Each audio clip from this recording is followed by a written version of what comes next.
Before I start the show, I want to thank all the Patreon supporters, paid and unpaid. You guys rock, and I appreciate you all. Season 10 is presented by Flojoy Water, Chris Roach's family business. Refresh your style with Flojoy Artesian Mountain Water. Pure water, pure stoke. And Essential Toothpaste Tabs. Earth-friendly, adventure-ready toothpaste. Clean ingredients, supported by science. Wired Snowboards factory in Vancouver builds high-quality custom snowboards for about the same price as other brands' regular boards. I've created several one-of-a-kind wired customs, including a Chase 162 that's seen hundreds of my best powder days. Get yourself a game-changing snowboard and join the Wired team with Devin Walsh, Sasha Daly, and many others. Wired Snowboards. For more information, go to wiredsnowboards.com. Fixed bindings are my go-to for all my snowboards because they're comfortable, durable, and look rad. Fix makes bindings I want to ride. Simple, lightweight, and dependable, made from the best materials, using the most environmentally friendly production processes possible. They offer lifetime warranty on bases and buckles. If you're looking for affordable performance bindings in the perfect color to match your fit, go to fixbindingco.com or grab them at your local retailer. Bluebird Coffee Tuning and Rentals in Squamish is the coolest new stop on your way to Whistler.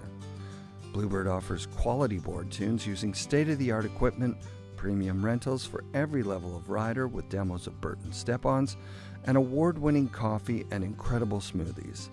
For a blend of expert knowledge, convenience, and lots of charm, stop by Bluebird in Squamish and get your board tuned at the newest mandatory stop on your way to Whistler. Pro Standard makes the grill mount the best mount for your Insta360 GoPro or DJI camera. It's a heat moldable mouth mount, tripod, hand grip, hook mount, bottle mount, wall mount, clamp mount, glove mount, and shoe mount, designed by snowboard legend Ken Achenbach to get you the perfect angle for snowboarding, surfing, biking, and it'll replace 90% of your other mounts. Use code FNRad to get 20 off your first order at prostandard.com.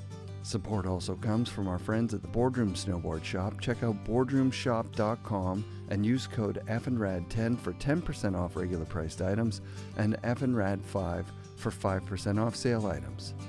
1910, the collaborative artworks of Jamie Lynn and Scof. FNRAD20 saves you 20% off at 1910.com. New Greens, the superfood green drink sourced from American farms. Use code FNRAD for 20% off at newgreens.com. I want to thank DeKind Snowboard outerwear, travel bags, and backpacks, Rip Curl's Anti-Series outerwear, and our friends at Mount Seymour, Grouse Mountain, and Cypress Mountain for their support. Mikkel Bang is a professional snowboarder for Dragon, Nixon, and has been riding for Burton for over 20 years. He exploded onto the contest and filming scene as a Grom. It's hard to think of a more well-rounded snowboarder or a more well-rounded career. He won the US Open Slopestyle in 2010 and filmed for the fourth phase with Brain Farm shortly after that. He did a whole competitive career without coaches, learning double corks without airbags, and won contests without doing the same run twice in a row. Mikkel Bang is the real deal. So stoked to have him on the show. I feel like it's basically after New Year's until the end of April. Yep. That's kind of like the window. I mean, you could possibly do stuff in December, but it's kind of hard if you're like, I mean, if you're competing, then December you gotta that's compete. a whole other thing, right? Yeah, Devin's like, we realized pretty early, like, man, you just ride in December. Yeah. December is when you come out, you dust off your gear, you ride like crazy, but everything you film in December looks a little weird, like a little, like, yeah, and it's not always when, the snowpack is ready or, there's no base yet. Totally. You get a little bit excited in the beginning of the season, and then like Mikey Rents the other day, he hit a tree. Yeah, and he's hurt. Yeah, just not enough base yet, and there's a tree. Boom, So I feel like you said, just like spending that time to warm up, use those muscles that you haven't used in a while. Because you can go to the gym and stay healthy, and that will help you get on with your season. But at the same time, you can't really train those specific muscles or those movements that you do when you snowboard, because it's so... Yeah, I could see that. Like, there's no replacement for actually snowboarding that gets you, right? Like, no amount of bouncing on a yoga ball or whatever. I'm so dumb when it comes to training. I've never done actually, it. Right. I think like skateboarding is such a good exercise. Yeah, of course. Like, but then again, like skateboarding is also like one of those sports where you could, fall over and break your wrist or something. And then, you're probably going to. So it's it's kind of a dangerous way to warm up for the winter. I think Craig would surf. I think Craig's off season, he would surf, and then he would he seemed to be in this mindset of balance. I remember someone saying, like, because he was pushing up on a surfboard like that, he would stretch and get really strong the other way too. Oh, like everything that he did, probably because he started in BMX, and in BMX you're in a straight line. Your left and your right is side and side. Mm-hmm. Whereas in snowboarding, now you've got a dominant leg, you got a back leg you need to build up. Yeah. So he would ride switch a lot. That's the same. I do this. Yeah, I do the same actually. Rad. Oh, whenever man. I'm on the hill and I like ride and I can feel like I'm getting a burn, I always just but I also like kind of go both ways all the time anyway, because I think it's fun. Yeah. We're talking 1991, right? Yeah. I just was looking. I was born in 1990. That's insane, dude. So 1992 was Riders on the Storm, and I just watched it the other day, and Craig in that is saying about Terrier, like, he's good and all. Yeah. But he's focusing on competitions, which is kind of lame. Like he's sort of saying that in 92. Yeah. But that 92 snowboard that maybe it was, actually, I think what you were riding was a 1990 or a 91. Yeah. The Craig Kelly with the binding set up. It was his board, wasn't it? Yeah, it was his actual board. When you were riding that, the first images I saw of it, I thought it was Have you seen it? You seen it? I saw the images of you riding Craig's board. Yeah. And I was like, that's Craig. And then I was like, holy shit. Wow, that's a huge compliment. Being in his stance, riding his board in a place like Powder, like the way that he would ride, it makes you, either you're like so insanely talented that you're like Craig, or like there was something to his setup that was dialed. Well, definitely. I mean, I didn't ride his exact stance. Okay. Like Jeff said that his stance was plus 27. Yep. And then the back foot was 17. But I took it down to, I think I left it around 20. I think I might have had 27 in the front, but I had plus 10 or like plus 5. I couldn't go the full. 9. You couldn't do 17. It's 17. Too much. It's too much. But also like the boards that I ride the Burton Custom 170 wide, which is like a really wide board. This one was that much thinner. like Craig's board was really skinny. Crazy. But with the stance like that, it didn't matter. And what I felt was it was so much easier to turn. And the funny thing is that, and I told you this over the phone, but the story is that I was at Baldface and setting up my board for the next day, and then Jeff comes down and he's like, hey, what kind of board are you riding? And I was like, yeah, it's a 170, blah, blah, blah. And then he's like, I think I got something that you'll like. And then he comes in with, the Craig Kelly slope style 171. Yeah, sick. And I was just like, whoa. Like, and he's like, this is Craig's board. And I'm like, holy shit. Like, I never got to meet Craig, but I've always looked up to his riding and like the path he chose and what he sees in snowboarding. Yeah. But anyway, I saw that board and he was like, you want to ride it? You can. And then I spent all night like fixing the base. Was so dry. It had like hairs coming out of it. Yeah. And I spent all night like waxing it and prepping it. And then I'm getting goosebumps. Yeah. Because Craig, that's what he would do. By all accounts, like he would, like the night before a contest, he would strip his bindings down, like take the bolts out, make sure everything's clean, make sure that the angles, the angles, but like also like shit would break a lot back then. So like I bet. checking like the holes of his straps and just like because he didn't leave anything to I'm making that part up, that he didn't leave it to chance, that he was obsessed, like he was like literally obsessed. And I was listening to your Jody interview, and I'm thinking about you know, I'm hearing you say basically the same thing about Travis Rice, but then also like I was watching that, I forget what it's called, Crystal Towers or something, like the ultimate pillow lines that Travis and Austin Sweeten do. And at the beginning, as Austin's like checking his stuff, he's saying like left at the tree, right at the rock. Then like he's saying his recipe for the run, right? Yeah, memorizing the way down. The way down. That's the way you got to go. Otherwise, it could be really dangerous. You know, if you don't know. Yeah, you can't go loose. No. You're not like looking, just going, I don't know what's over that thing, because you've studied and seen what's over a lot of that stuff is like rocks. You know, crevasses, whatever, like dangers.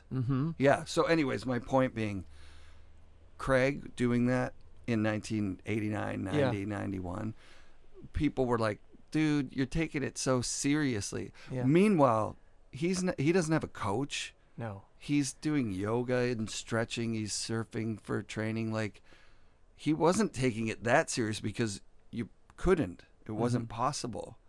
But it's cool that there's like this heritage of like the people that actually take it serious.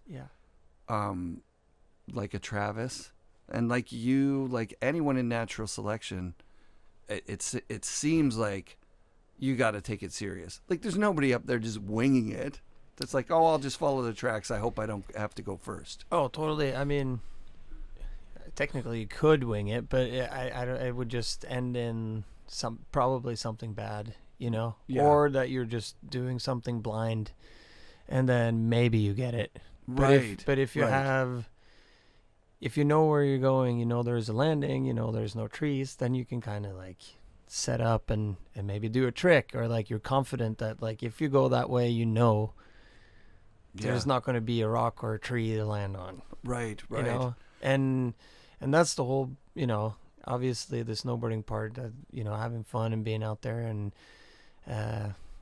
you know, trying new things and reaching, like doing stuff that you haven't done and challenging yourself, but at the same time being safe out there and coming home. I think that's really important part because, you know, in the end we want to continue doing this for as long as we can. And and having been in it for as long as you've been in it, which is a long time now. You started like snowboarding when you were like 8, you know, like, or 7 or something you were saying. I was 7, but I'm also like born really early. My birthday is actually coming up. It's 8th of January, so I did start snowboarding in December 1997. And then so you can, I don't know, it's kind of 7, 8. Sure. Let's say it like that. Like we're splitting hairs here, dude. Your whole life has been spent in pro snowboarding. You know what I mean? Like, because by the time you get a sponsorship, you're like 11 or 12 or something, right? Like you're a kid. Yeah. So I feel like I was so lucky to be in Hemsedal, and the snowboard scene in Hemsedal, Norway was a big deal. Like, it's going off. Like it was super popular. The snowboard park, skiers weren't allowed. Like super cool. Like, but I would ski past the snowboard park and look in, and just like see people doing like a foot air out of the like Totally. old school pipe and just Totally. being mind blown and just being like, holy What is smokes, that? like that Like- looks so fun. Did you say to your dad, like, can we go there? Oh Like, yeah, that kind of yeah, thing? exactly. Like we would ski past it, and then I would always like kind of look in, and then I told my parents, like I was like, I really want to try that, and then my parents are super supportive and kind. I've been really fortunate with them as well, and they were like, yeah, we can do it, you can try it, but we have to rent first, and see if you like it. What was the rental board? Do you remember? I don't remember. Yeah. But it probably was a Burton, like a Burton Punch or something. Sure. And that's actually the first board I had to. I think it was a 135 My or something God. like that. 135 So Punch. small. Yeah. I think Yeah. it was something like that. It might have even been smaller. No, 138. I think. Anyway. Yeah. Was it what was on it? Do you remember? It was the What base graphic? is really cool. I have it at home. It's like a kind of like a smiley face and a fork stuck in his brain. It's pretty sick. I actually I would have that graphic on my board right now. To be honest, it's super cool. You should do it for next year. Dude, I would love to. Yeah, that would be friggin' I would sick. love to. Yeah, Burton's got such a heritage. It's such an incredible company. I worked for Boardroom for years and years, and they didn't carry Burton. So we kind of, there's no Burton hate there, but just not having it means that you're not paying attention to that part of the industry, which is a huge part. Yeah. You know what I mean? A lot of innovation came out of there, like the team, the videos, the vibe, Mm-hmm. And then when I quit and I started at the post office, Yeah. I got a Burton Pro form, and I was like, every single thing I got, I was like, I felt like a kid again. Yeah. When I was a kid getting snowboard stuff, that same, like, how do they, look at how the boots lace up, you know what I mean? Like, look at, you look at it in the off season, being like, I just cannot wait until for sure. I'm back out there. And Burton has always been so good at like evolving too. So I feel like Totally. every year when the catalog came out or something, that you were just like, oh wow, what's this? Yeah, Exactly. Exactly. I got to get my hands on this. How early into the process do you get invited to like rider roundtable? Are you like a European rider for the first 3-5 years of your career? No, man, you instantly I was come to America. Yeah, right? well, so the old Burton team manager, his name was Rene Hansen, Mhm. and he was Norwegian. Happened to be Norwegian. sick. And that's how I got put on the team, was him. Okay. Is there a thing with Norwegians like there is with Canadians? Like, we know all the Canadian actors, like Jim Carrey. Oh, and for sure. Dan Aykroyd. And like, Oh, yeah. Oh, that guy's Canadian. For sure. Mike Just on a Myers is smaller Canadian. scale. Yeah, sure. Just on a smaller scale. Well, how big is Norway? Norway has like, I think, this is the last time I checked, but I think it was like 6.6 million people. Right, and what So do we're we kind of have? like this. We're kind of like this. 50 If you million? compare it to America, it's like Yeah. the state of Vermont. Okay. So Yeah. Norway small. would be like, small. Yeah.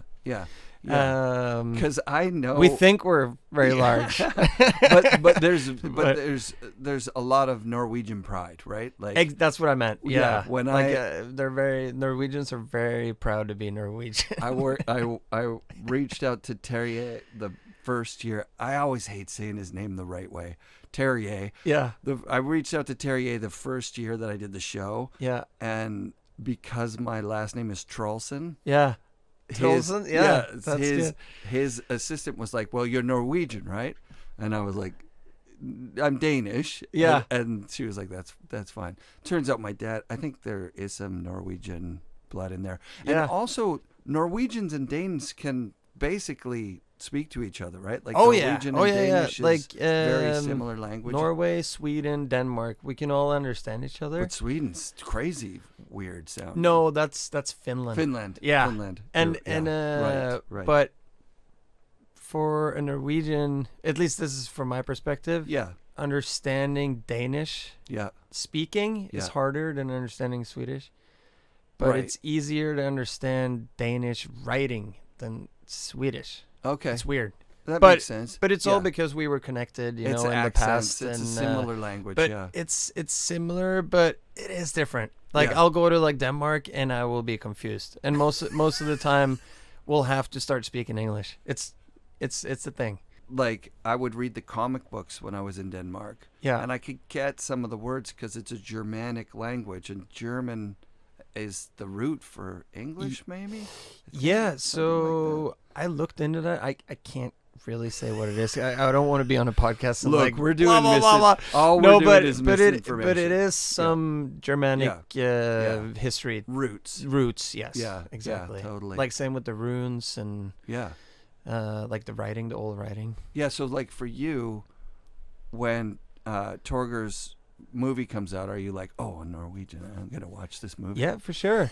yeah, absolutely. Awesome. I mean, definitely. What a movie to return this year. Like I saw it in the theater. I'm so happy that I got to see that particular movie in a theater. Yeah, it's so fucking good.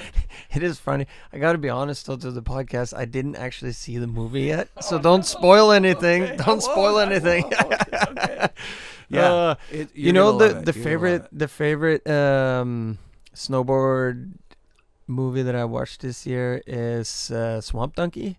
Swamp Donkey, haven't seen it yet. Okay, is it good? Yeah, obviously if it's your favorite. The one that's the favorite one that I have watched so far. Yep, I got you. And it's just because that's just kind of like the kind of snowboarding I want to do. And it's just like quality snow and it's so unbelievable. It's fun to watch and for me to be sitting here because for me, I'm a huge fan of snowboarding. Yeah. And when you were in my periphery, you were a little kid, and your little kid face is still there. But it's gotta be. But now you're a man, and you're an icon of this thing, which is so sick. Like, dude, I really appreciate you doing the show. It's incredible. Oh, man. I really appreciate you having me on. Ah, man, and like to think back to, like, there had to be some sort of super meeting of supportive parents, the talent that you have meets like some sort of coach, mentor. It's probably Lars, right? Is that where it starts? Yeah, I would, definitely. Lars had a really big impact. He's so Lars Eriksson was like one of the guys in Hemsedal. He built the park in Hemsedal. Yeah. He loved snowboarding. He built a lot of those big jumps. And he's the one who built all the like iconic like Hemsedal sessions. Perfectly manicured. Yeah. Massive. Probably the biggest jumps that have ever been made. Yeah, I have a story about him. I've told it a few times, but like quickly, I just love this story so much because it was the first time when I started snowboarding going through the snowboard park in Hemsedal, but skiers weren't allowed. I love that. But I didn't want to go through it myself because I was a baby. And so my dad came with me on skis. Sick. And then we went through the park, and at the very bottom of the park, there was a hip. And a bunch of snowboarders having a hip session, photographers, blah, blah, blah. And then my dad, kind of like being like the local, Hemsedal guy, just goes in and hits the hip on his skis in front of all the snowboarders. And he's not allowed in the park. No, it's not allowed in the park in the first, so they were definitely already like eyeing him out, And then the photographer at the bottom of the hip, which is Lars, took a snowball and just threw it at my dad, and then him and my dad just started going at each other like, and Lars was a kickboxer too. It was gonna get physical. But obviously I was there, and my dad and Lars ended up becoming like really, really good friends, and Lars kind of like took me under the wing, and like when I instead of my dad coming in they were like, he can just come in here and ride, and we'll like take care of these kids. We'll keep an eye out for you. And and he really did. It was me and two other. I got to get to know some other like young snowboarders. This girl Caroline and this guy Carl is also a good, like one of my best friends that I grew up with. Sick. And it was like us three, and we were really just like these little groms, that just loved snowboarding and just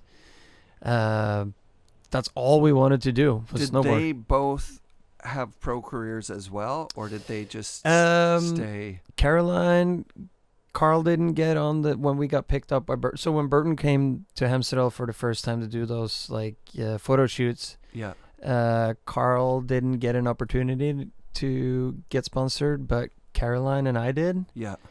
And Caroline unfortunately tore her ACL that season. As a kid.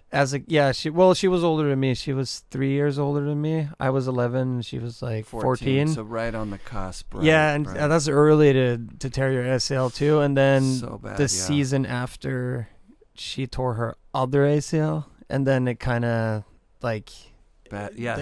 wasn't good for 2 knees, and you're 15 years old. Like so unfortunately she wasn't able to stay on the team.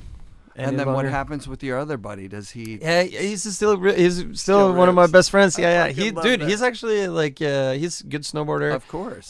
He also a photographer. Dope. So we've done a bunch of stuff before too. Yeah, I fucking love that. Yeah. I actually asked Terry that. Like, are there a whole bunch of guys at your home mountain that just quit because they weren't as good as you, but like if they would have come over here, they would have been like the best in the world, you know what I mean? And he was like, oh, give me a break. Yeah. I think what you said earlier about the parents and that stuff, like I think, well, I know how lucky I was with parents who obviously they were skiers, but you know they were like, when I wanted to try snowboarding, it was not like they were like, you got to ski. Right. You know, right. They gave me that opportunity and I loved it. And that was the first in, you know? Yeah. And then I think the most important thing that, like, I just loved it so much, you know? Have to, yeah. And I mean, just being on the mountain and just, snowboarding so much, I just fell in love with it.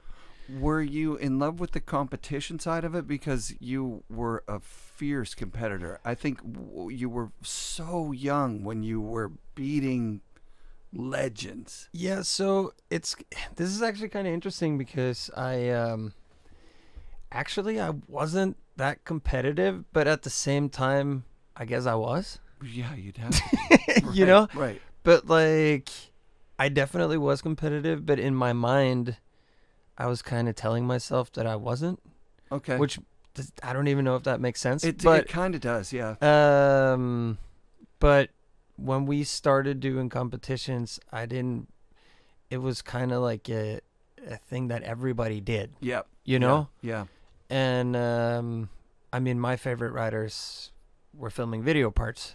So that's, you know, every year when a new snowboard movie came out, I was just like glued, you know, and was just like, I want to ride powder. I want to do backside 720s like JP Solberg. Like, so how young? Like, still as that young competitor guy? Yeah. And then, well, my first international competition was in Livigno, Italy, in 2002. Is that when, I'm just going out on a limb here? Yeah. I texted Dave Downing this morning. I'm like, you got some sort of like story I can pull out of him. He goes, ask him about his first time riding backcountry with me in Italy. Yeah. Is that when that happened? Yeah, for sure. I love it. That's awesome. It was me, Fredrik Ausbø, another Norwegian snowboarder. Smalls team? Was he? Yeah, he was on the Smalls team. Yeah. It was Olivia Gittler. It was Tommy Emanuelson, Luke Mitrani. Oh, wow. And that was like us. What a crew. Yeah, and it was. I can't even tell you how cool it was to be on the Smalls crew. Like, just we got put in a place together and just kind of. I mean, we had a guardian with us, you know, like a Burton team manager. Sure. But can you imagine, like, being 5 kids just, like, running around Italy and, you know, and snowboarding? No, and I can't. We were having so much fun. Yeah, of course. But, yeah, we went to the backcountry. Jan Prokis, he's currently working at Volcom. So he used to take care of us. And Dave Downing was there, and we went... It was perfect powder in Livigno, and we went off some runs, and Yeah. Downing's Insane. Yeah. I think we were even like, you know, I think we were so young too that like the powder wasn't really like it was awesome, you know, but I don't think we understood how good it really was. Right. You know? Yeah.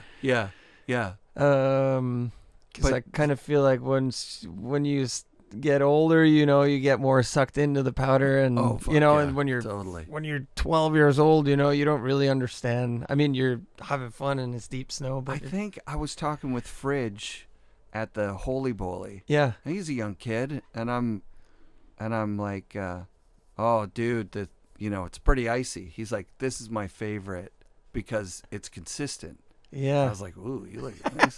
Well, he grew up in Norway. Right. Yeah. Like, what the hell are you talking about? Fridge is also Norwegian. He is, yeah. Yeah, god damn. You guys you know, have a huge contribution to snowboarding. It's a lot of good riders coming out of Norway. Same as like Finland. I feel Finland like was legendary, yeah. We do have like, it's so icy. At least in Hemsedal, where I actually live there now too. Sick. But in the early season, we don't get any sun. So the whole thing is in the shadow. It's in the shade. Yeah. So even if it's sunny, it's flat light.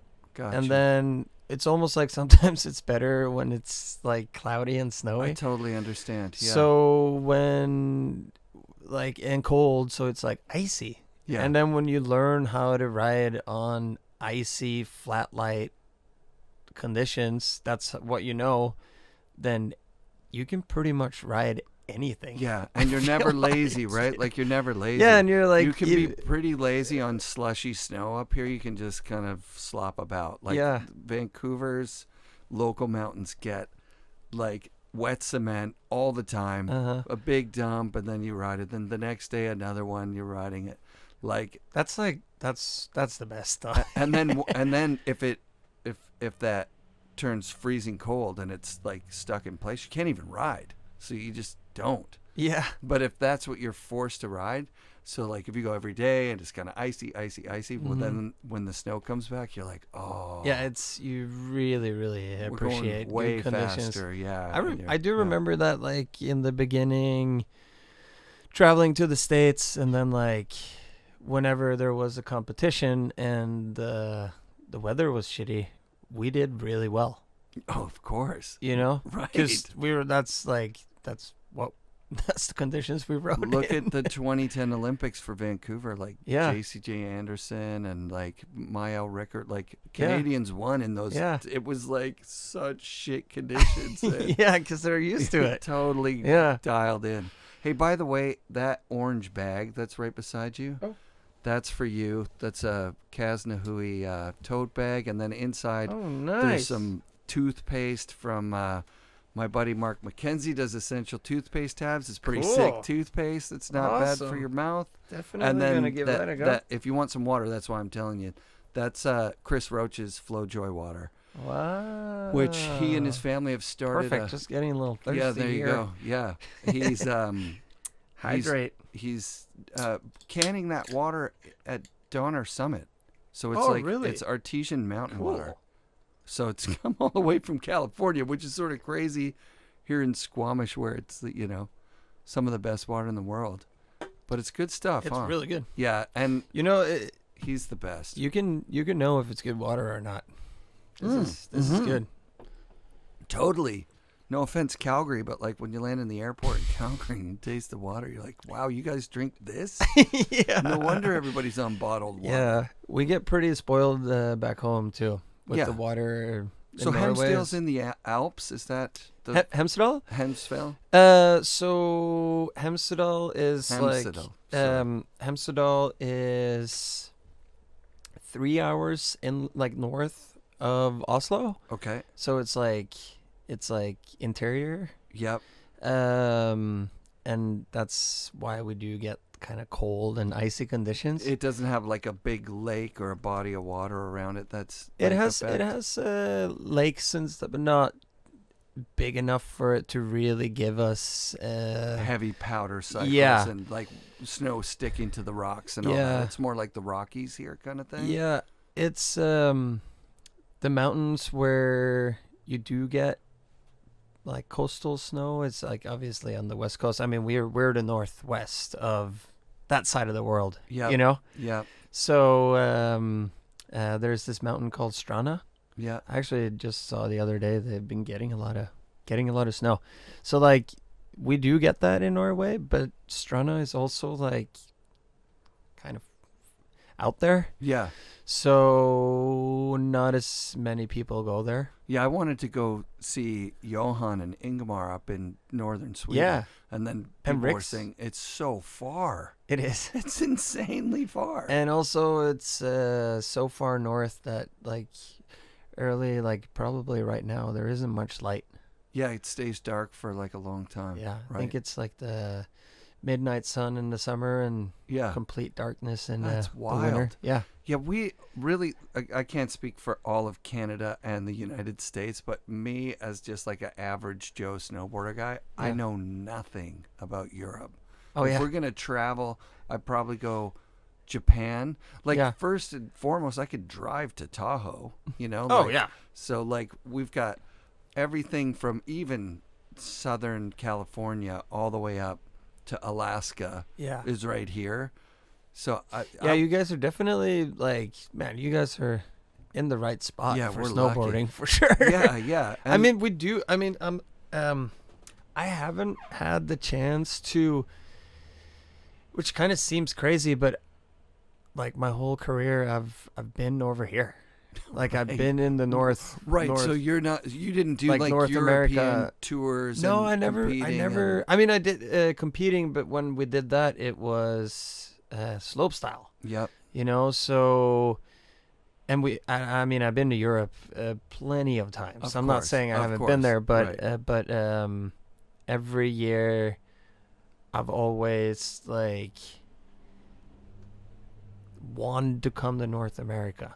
That's like always been my like dream to come here and ride here because I appreciate the mountains here. Also, I work for the companies that are over here, so so it's like a little easier, and also it would be harder for people to come over to Norway and ride there. We're not allowed to snowmobile, for example. That's a big one, isn't it? You can't do that. That's insane.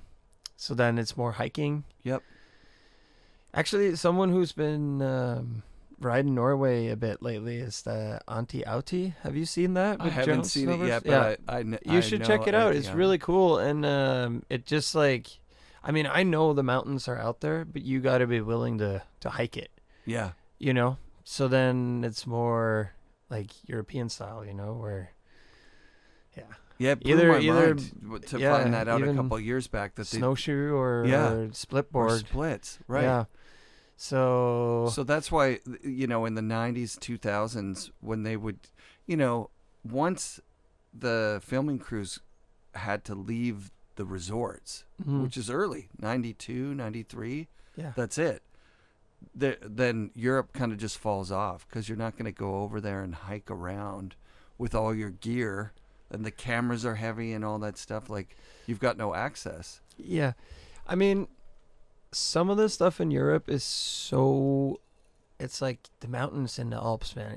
It's incredible. Yeah. Like, the mountains you get there. And like, going to a resort, taking the tram to the top, and then just hiking out. Is makes it really easy, really, you know, to access big terrain on your feet stuff, and also with the help of the tram or T-bars or whatever, you know, it can get you far enough out there where you can get to places where people haven't been. Right. I do one thing that it's a little bit more, I feel like if you're on snowmobiles, it's a little bit easier to stay safe in terms of like avalanches, like because of the gear that you're able to bring with you and the amount of everybody's got their own and also snow kit like kind of thing. we're kind of like you can get to a place really fast if something happens. Right. You also got to be careful if you're searching on a snowmobile. By the way, it might interfere with the picking up signals. So that's actually a good thing for people to remember. That's really important. So then you always just snowmobile to the debris, turn off your snowmobile, and then start your search. Cool. Yeah. Good to know. But in Europe, with the big mountains, and if something happens, then if something goes, then it might be really big, and it might go down to the valley, you know? Yeah. And then yeah. So I feel like if you're in Europe, I mean, yeah, like everywhere, you gotta be careful no matter where you are. But there's a lot of loss in snowboarding, right? Like, so you've already mentioned Lars kind of took you under his wing, and he passed away when you were quite young, right? Yeah. Not super young. It was when I was, I think I just turned 20. Okay. Yeah, so 14 years ago, almost 15 years ago. Yeah, and he got caught in an avalanche in Hemsedal, and on Christmas Eve. Oh man. Yeah, it was pretty. That was the first time I lost someone that I like a good friend. Very close. Yeah. Right. But there's already, I mean, you were at Burton when Craig passed, right? You were Yeah. already on the team. Actually, we talked about Dave Downing. I was with Dave Downing in Italy, in Livigno, same place as I mentioned earlier. Yeah. The year after, in 2003. That's when he passed. Yeah. January 2003. And it was me, Frederick Ausbo, and Dave Downing, and we came to a street spot to hit a rail, actually. Oh my God. Isn't that pretty crazy? That is nuts. I remember Dave Downing did a really, it was so easy for him, you know, and we were just we didn't really know what to do. But he did it. I remember he did a nose press. It was like a closeout rail next to a European house. And then he got the call. Sick. He got the call. Ugh. that Craig passed, and oh, wow. I mean I was so young. I obviously knew of him, but I don't think I really understood who it really was. You know, right there and then. Of course. But it was pretty. I mean, just watch Dave Downing. You know, he was so broken when he had that call and devastated. Yeah. Of course, they were close friends. He took Craig out splitboarding for the first time. Yeah. It was, yeah. I mean, I can't imagine how devastated Dave would have been. Yeah. Yeah, that's. So that's, how old are you at that point? I was 13. Yeah. So all the way through your whole career. Because when does Jeffy pass? Jeffy passed in. That was right before Unink. That was during the Unink, when Unink started. I don't remember the year. Yeah. Now. Right. But, yeah. I met Jeff Anderson. Such a nice guy. Of course. Yeah. He came to. There's a lot of talk about Hemsedal here, but I remember I remember he was there, and like I said earlier, we were so young. You know, kids. We were kids, right? But you can always, I mean, as a kid, you know who's nice and who's not, and Jeff was one of those. He was he was really nice to us. He talked to us, and you know, even when we met him, we were just like, oh my God, it's Jeffy. Yeah. Yeah, like a Mikey Rentz, just a sweet person. Yeah, exactly. Kids are a really good judge of that, because you know, if you're a dickhead teenager or a guy in his 20s, you're definitely gonna rag on the kids. Yeah, I remember Jeff Anderson was hitting this. Also, it was also a closeout rail. It was like a balcony. Yeah, and it was pretty big. It was I don't know, maybe 4 meter drop after the rail or whatever, and you know. We were allowed to come there and watch. That was big. That's big now. Yeah. It takes a second for me to convert it into feet. Yeah, and I'm like, shit, that's a 12-foot drop, dude. Yeah, exactly. Yeah, that's 12, crazy. Yeah, about 12 feet. And he was just we were there watching, and you know, he was nice to us. Fanning out even? For sure. I love it. We were like sitting there just like watching every move they did, you know? Yeah, of course. We were so lucky, like being that young and being able to like hang around all these like pros. Yeah. Like it was surreal. Yeah. You know, like first time I met Shaun White too.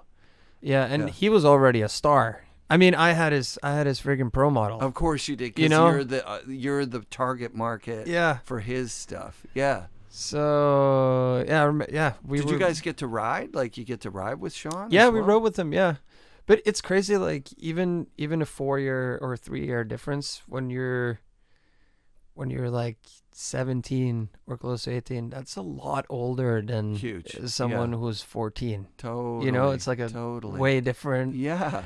But Shaun was nice to us, you know, and I remember playing video games with him. It was super competitive, even with the video games. I love it. I love it. He beat me every game. It's not like we played that much, but I remember playing one day with him, and he definitely won. Relentless, like a relentless competitor. He's just good at everything he was doing, you know. Right. But definitely competitive. So nice guy. Being on the Burton team, I've like, so for an outsider, it looks like you guys get to hang out all the time and like everybody's together all the time. But obviously there's factions of people that you like, groups of people that you wind up like traveling with, shooting with, that kind of thing. But do you have access? Like if you were to call your team manager and go like, man, I'm having a hard time with this one trick, but Shaun does it perfect. Can I get his number and just give him a shout? Like, is it? Oh, yeah. I mean, I don't think we would get in that situation, but like everybody on the team knows each other. Everybody, you know, does. Yeah. So like, if I wanted somebody's number that I didn't know, I could definitely get it by calling my team manager. You just go, and then just be like, hey, how do you do that back nine, man? Yeah. Or how do you do that quad flip? Sure. Do any kids now on the? It's not a 900 anymore. It's like 9 flips. Right. Does anyone on the team call you like, hey man, how do I get to BC and ride some of that sick shit? No, because some of the kids are coming out. We like Mikey Renz also is kind of doing that right now, and me too. If there are younger riders who want to go into the backcountry, and you know, we have so many years of experience now that that's a part of the game. It's like when you're younger and don't have as much experience in the backcountry, like you get grouped up with us. And then we kind of show you the way. Right. And then that's how you learn. And that's how it was for me as well. Of course. You know? Who were your guys that took you under their wing? And when do you do that? It wasn't really like I was taken under the wing, but it was more like being there and observing and like learning how stuff works, you know? Yeah. Because if you want to specifically talk about like BC, for example, I want to kind of get into that because that's was my dream and that's what I've been doing, and it really is, as a foreigner or like you know, getting into Canada, there's many steps to being able to be here and do it, and especially if you don't want to like, if you don't have like it, I mean, it's expensive. Hell yeah. You know, so the process on, I mean, through Burton, I have my visa, and by all that, get a car, you know, and then get a snowmobile. You got to be independent. You gotta be able to operate and figure things out on your own. And once you're independent and you have those things, then that opens a lot of doors, you know. Yeah. Because if you, every time you come to, or if you want to film in the backcountry and you got to rely on other people, it's not only exhausting for the people helping, but it is exhausting for you as well. Of course. Because I did that in the beginning too, you know, and that's definitely what you have to do. I mean, you don't have to, but like renting a sled, you know, getting out there, see if you even like it. Right. You know, is this something for you? I was shocked when Sean Miskimen and Mikey Cicerelli told me that they did a whole year out there on their own before they even plugged into the to the team. They're like, no, I didn't want to go out there and be one of those guys that just can't do it. Actually, the first sled I rented was Devin Walsh's. One of it. I don't remember what year that sled was, but I rented that, and that was we filmed for In Color, and that was in 2009. Yep. And that was the first year I filmed in BC. Sick. And like for us, I rented a sled. I was on a trailer. I was with Joe Carlino, and we kind of got helped, with trailer. Yeah. Of course. I didn't have my own truck. I didn't. Yeah, because you're already a superstar Burton rider kid. So people are like, let's get this guy out here. Let's see what he can do out here. That'd exactly, be exciting. And that's kind of how it works. Like, I mean, I always I guess this is something we can talk about too, but when I did my competitive side of snowboarding, I didn't just do competitive snowboarding. My whole career when I was competing, I was doing both the entire time. Oh, that's so sick. So I was never like 100% contest kid. Because you wanted to be the backcountry or the filmer kid, right? That's what I wanted. Yeah. But I was doing the competitions because, and I don't regret it at all. It helped my snowboarding so much.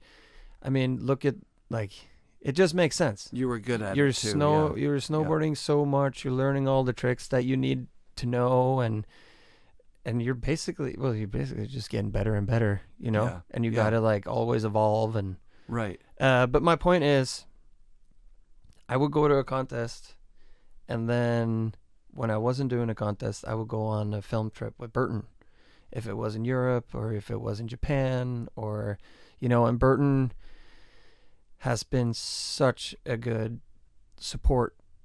They've always had stuff for me to do. So whenever I wasn't in a competition, Burton was like, hey, we're going to get you on a trip here. Sick. So very lucky where I had someone supporting me that was like, hey, you're going to go here because you're going to go on this trip and blah, blah, blah. And then I'm like, okay, sick. All right, I'll go here. And it's like, okay, come on this trip. And then, so by saying that, Burton is definitely one of those sponsors who really, really takes good care of their riders, and they invest in.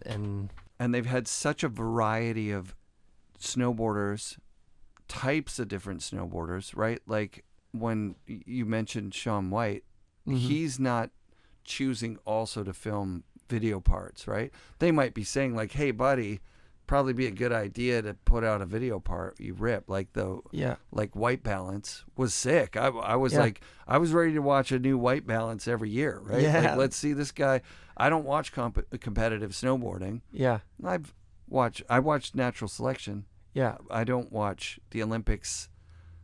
I'll watch the finals, you know what I mean? Yeah. And now when I go back and watch, I'm like, damn, man, I thought Kazu should have won in 2010 when I watched it kind of it was streaming live or whatever. Yeah. I'm like, I wish Kazu would have won. But now when I go back, I'm like, okay, there's there's tricks you have to do. And there's Shaun was just so insanely competitive. Yeah. But all these guys, my brain goes a million miles a minute because you're friends with Kazu, right? Yeah. And you've ridden with him, you've filmed with him. We were actually, I think the first time I met Kazu is also, if I'm not wrong, I think he's 3 years older than me, or if he's two years older than me. So did you compete? I think I'm turning 30.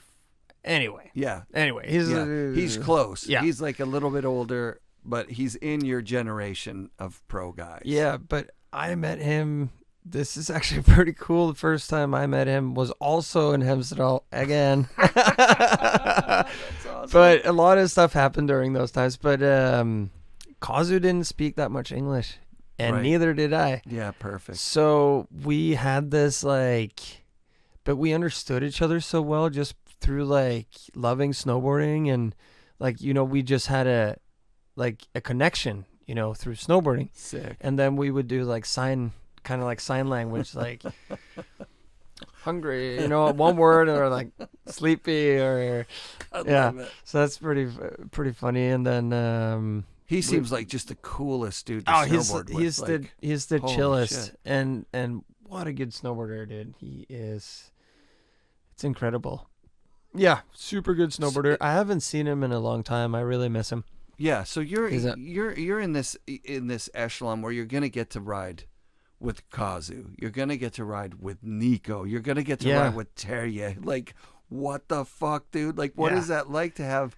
Like, wherever you go in the world, you get to link up with like these insanely and be one of them. That's the craziest part. Is it like, I mean, okay, it was insane. I mean, so it was of those guys, who have you been close with each one of them? Like, have you had a era where you're riding with Nico when Nico's on Burton and you're just like, I want to go film with that motherfucker? Yeah, for sure. Nico is my favorite rider.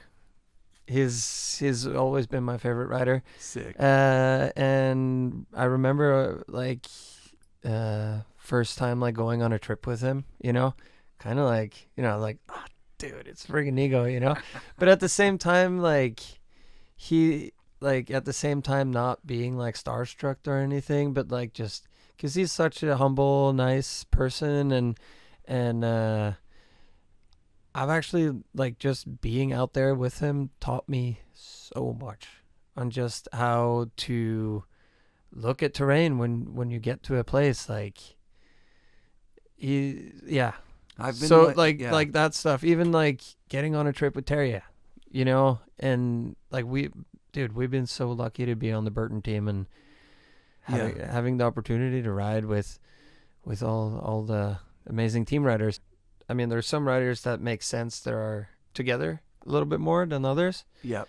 You know? Yeah. And for the past like 10 years, it kind of has been a little bit more like Mikey Rentz. You know, Mikey Rentz, Mark Sollers, now Ben Ferguson, Mark McMorris, now Mike Cicerelli, you know, Brock Crouch, Danny Davis. Red's even coming up now. Yeah. Riding backcountry a bunch. Yeah, absolutely. Sick. Red's the guy that I think. Gerard? Yeah. Do you know he's not on Burton anymore? Oh, yeah. Now he's on he's on Arbor. Yeah. What a crazy move. Yeah. But great. Good for him. Great for him that he, is doing his thing. He reminds me. We're definitely going to miss him. Because I have had a bunch of friends on Burton that leaves, of course, you know, and does other things, and they can't all stay for like Mikey Red's career's been like almost 30 years. 30 years. Yeah, they just can't possibly stack every single person they get on the team and keep everyone forever. Yeah, it's not possible. Last year, it was my 20th year with Burton. Oh, congrats, dude. Yeah, that's really sick. It's pretty crazy. Yeah, that's really, really dope. Yeah.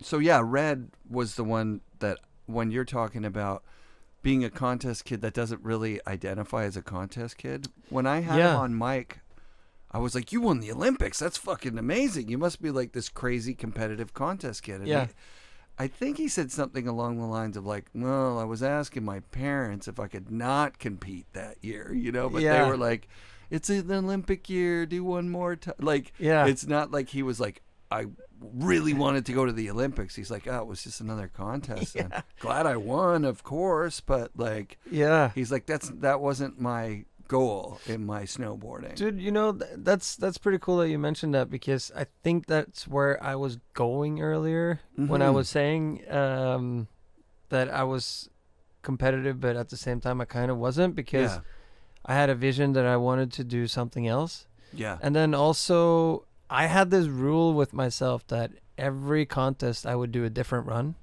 Oh wow! Like dude. Nobody noticed that. That's insane. But I would go to a contest and I would change up my runs. Every single contest I went to, I would do a new run that I hadn't done. But I didn't get remembered from that because And all the riders who like did the best, they did the same exact run every single contest, you know? Yes. And I thought maybe that would benefit me, but it it didn't. Well, it will at natural selection. That's natural selection. That's where it actually will. But I'm glad you said that on mic, because I've heard like Todd Richards, who has done announcing for big level contests, and say like, you know, it's not that exciting to go to the next Dew Tour stop. Because I know what everyone's gonna do. Yeah, like exactly. It's not a matter of like what they're gonna do. It's like, are they gonna land? Who's gonna land? Yeah, right. Yeah, Whereas totally. you bring a level of like what snowboarding really is, which is fun, and it's like it's not supposed to be. I mean, there's room for both. Totally. There's room for both. And I think that's exactly it, because when I would go to a contest, I wasn't really so worried about like what my result was going to be. I was more worried about like doing something, a different run, you know, and trying to stand out and like do it a little bit different maybe. Yeah, that's the Jimmy Scott versus Sean Palmer thing. Yeah. Jimmy Scott could win contests barely going above the lip, but he'd like just get his run dialed in. He'd do the same thing every time. Yeah. Palmer would just go and be drunk or sometimes, you know, he'd be like, and then if he just was on, he would win because he's fucking phenomenal. So you're carrying on a long tradition. I'm really glad you got to say that on the show, because I didn't watch enough contests to be able to figure that out. Yeah. But it would have been cool to hear, you know, like an announcer say, this kid never does the same run twice. I'm sure somebody has said something, because I really did do it different every, you know. That's rad. Did you have a coach? Like, no, I never had a coach. You were your own. You got to pick your run. And that's probably why I also did that stuff. Right. I guess if I had a coach, they would tell me to do otherwise. There was actually one time when I learned when I learned how to do a switch backside 12. Wow. And I went to Toyota Big Air in Japan, and I was in the final, and I decided to do a front 3 nose grab instead, because I thought it was cooler. Dope. But I thought it was cool. Yeah. But did it work?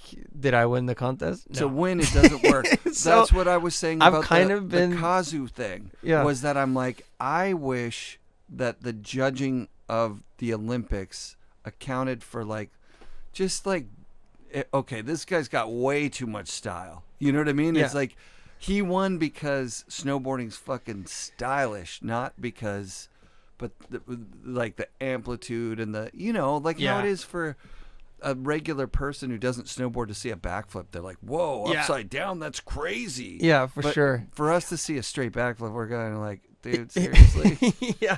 I mean, I wish at Toyota Big Air, I wish I would have done the switchback 12 and then done a front 3 after. Right. Or something, you know? Like, maybe some of those decisions were a little bit foolish, you know, in a sense where I could have won the contest, you know?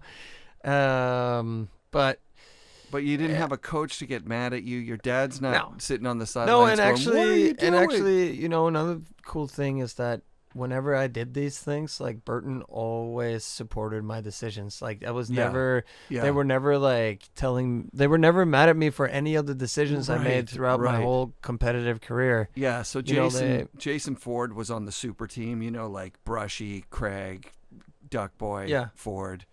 And he was saying like, you know, back in the old days when Burton was like so small, like the team manager would say to Brushy, like, dude, 4th place, you know, chop, like you might get cut from the team guide. Like you're going to want to try and get on that podium kind of thing. Yeah. Which is like so far from where they are. Like that was just the beginning, right? And there was so much like pressure. Like Sims and Burton were just battling it out for who would become, you know, the biggest in snowboarding. For sure. I also got to mention that like I feel like my like time in competitive snowboarding was like you can't do what I did now kind of thing. Right. You know? Sure. But during my competitive time, like doing that, it kind of worked. It's almost the same as when like Danny Davis went in X Games and did switch method, Switch method, and got exactly. like all this hype from, because it was at the time where, I mean, snowboarding is just like going to a level where it's like, are we forgetting what snowboarding?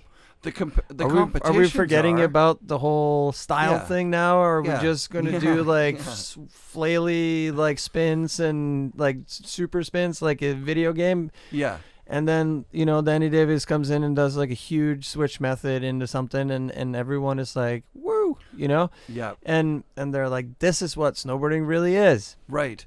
And I think like I think that I was kind of trying to do that as well. I understand totally. Because that's the snowboarding that I grew up watching, and that's the snowboarding that I thought was cool. You got to the double cork, triple cork era, and by then were you like, because you, like you said, I switched 12. I dipped out of competitive snowboarding when they were transitioning into the triple cork era. Triple cork. So I was in the double cork. Yeah. I was in the double cork era. And did you cork? Like I did, yeah. Yeah. So you had double corks on lock. That's it. You have to use it to win. Yeah, I had double corks. Yeah, I haven't done one in a long time. Maybe we'll bring it out again. But well, kicking a double cork in the natural selection tour, well, they wouldn't even call it that though, right? I mean, but then you would have to have like a jump, right? You know, right? Because so maybe I think that's in the duels, that's what's cool about natural selection, is that it kind of brings down the, like it's you can't really do it. I mean, you totally can, but it might be a little bit ridiculous if you're doing a double cork down a a pillow line. You know, that might be a little intense. And I don't know. I don't know. Yeah, it's wild. Like, okay, so that kind of separates it a little bit, because then it's more about, you know, how you can handle yourself down a line, or it's like finding like a hit that makes sense. And it's such a fine line, because it's like, you know, watching some of the competitions some of the time, it's just doesn't have that grab of like for the regular public. No, I'll say it for myself too. It's like, it's a long contest you're watching. Yeah. And sometimes your favorite guy comes up and you're like, all right, this is going to be great. He's going to like blow the fucking competition out and then you're like, backflip? Like, what? 540? Like, what? 360, 360, 360? What the fuck is going on here? But you totally know what's going on. It's hard to do. Yeah. And there's a lot of the factors are like, you see what happens when they do the built environment stuff for the duels, right? Mm-hmm. Gets a little more exciting. I like that. That was fun. But the purity of the actual like non-built environment is really what's going to keep the competition exciting and from getting dominated by someone that's like, oh, double cork, double cork, double cork. Yeah, it's like, I don't have anything against where competitive snowboarding has gone. I think it's so impressive what they do nowadays, like in slopestyle halfpipe. Right. It's crazy. It's like mind bending. Totally. I do think that natural selection has been good, where it kind of shows like two sides of snowboarding in a sense. It does. Where it's like, it's not so much about the tricks. It's more about how you can handle yourself down the mountain with a good flow. And style kind of comes more in the picture again, you know, where it's more about like, are you in control? Can you do a grab down something and it looks good, you know? Yeah. Line are you white selection, rooming yourself down the whole thing, or are you getting caught in your slough?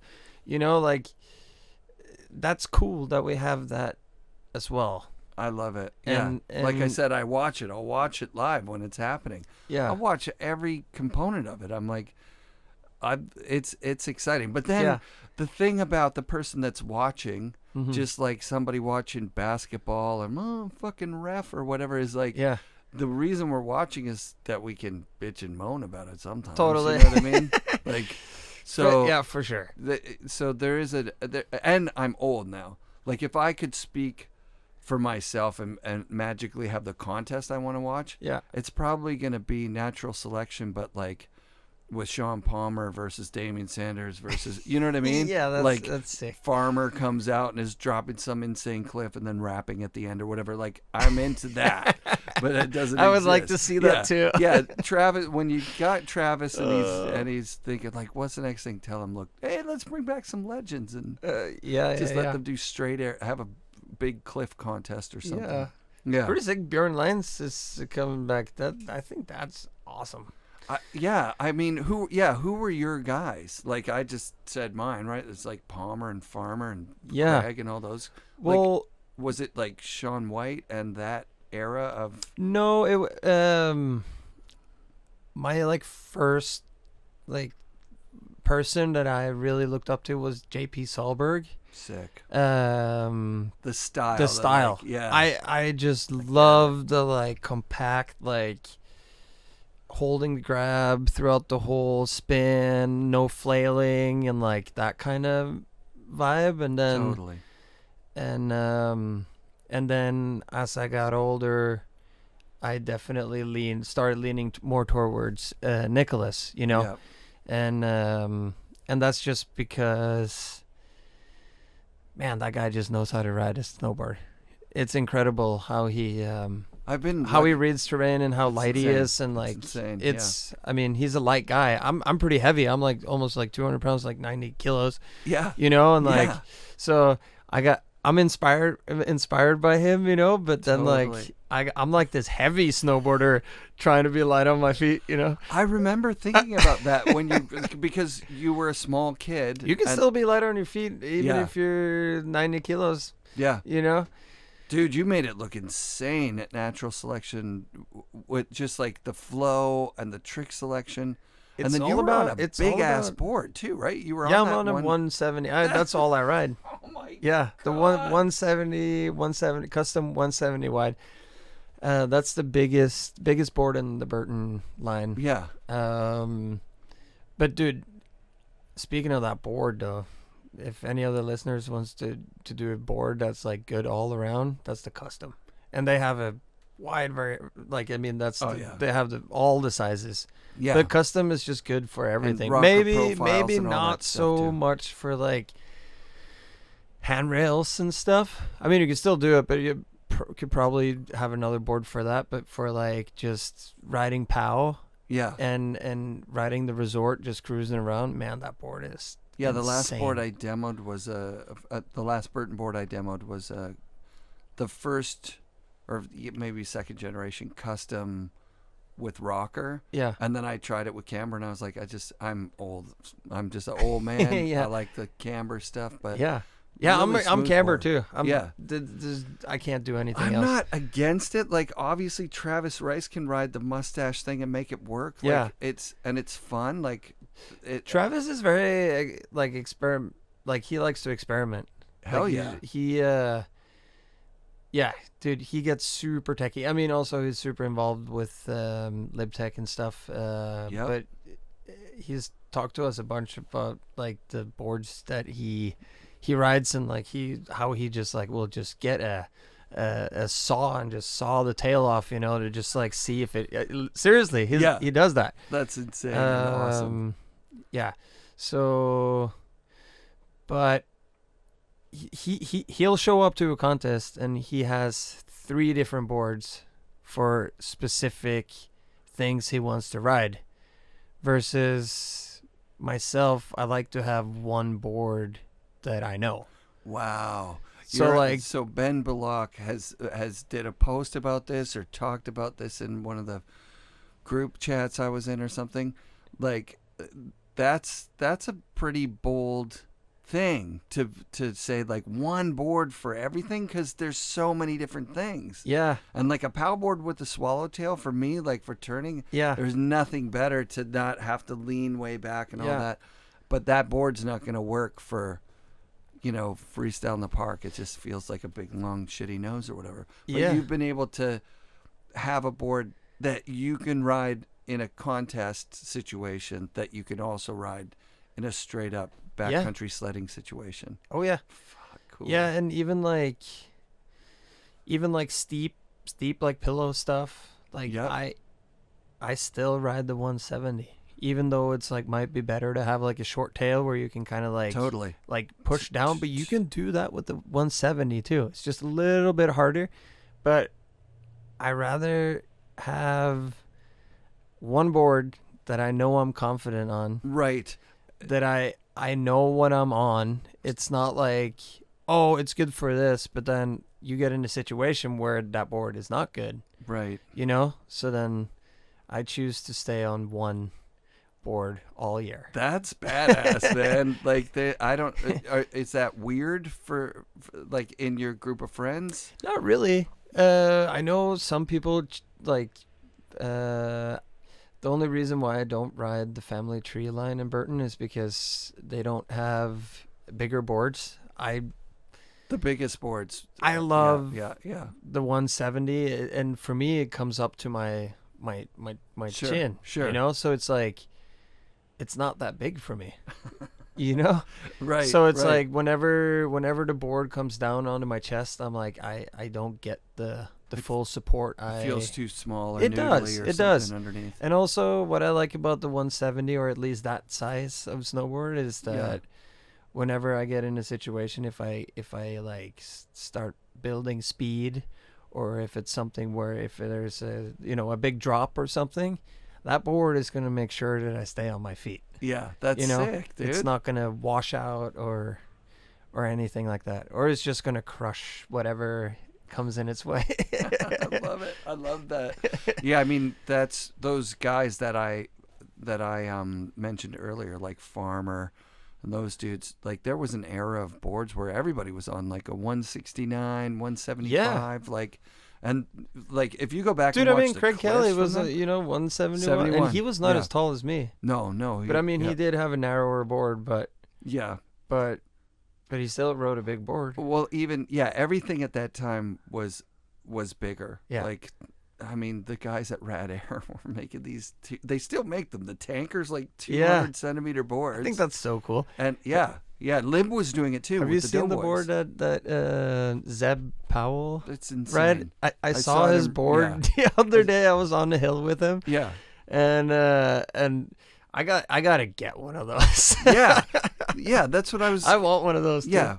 What even? How? Like, did you ask him how he got addicted to that one shape and that one? I didn't ask him. I should have asked him, but it looks like the board is just.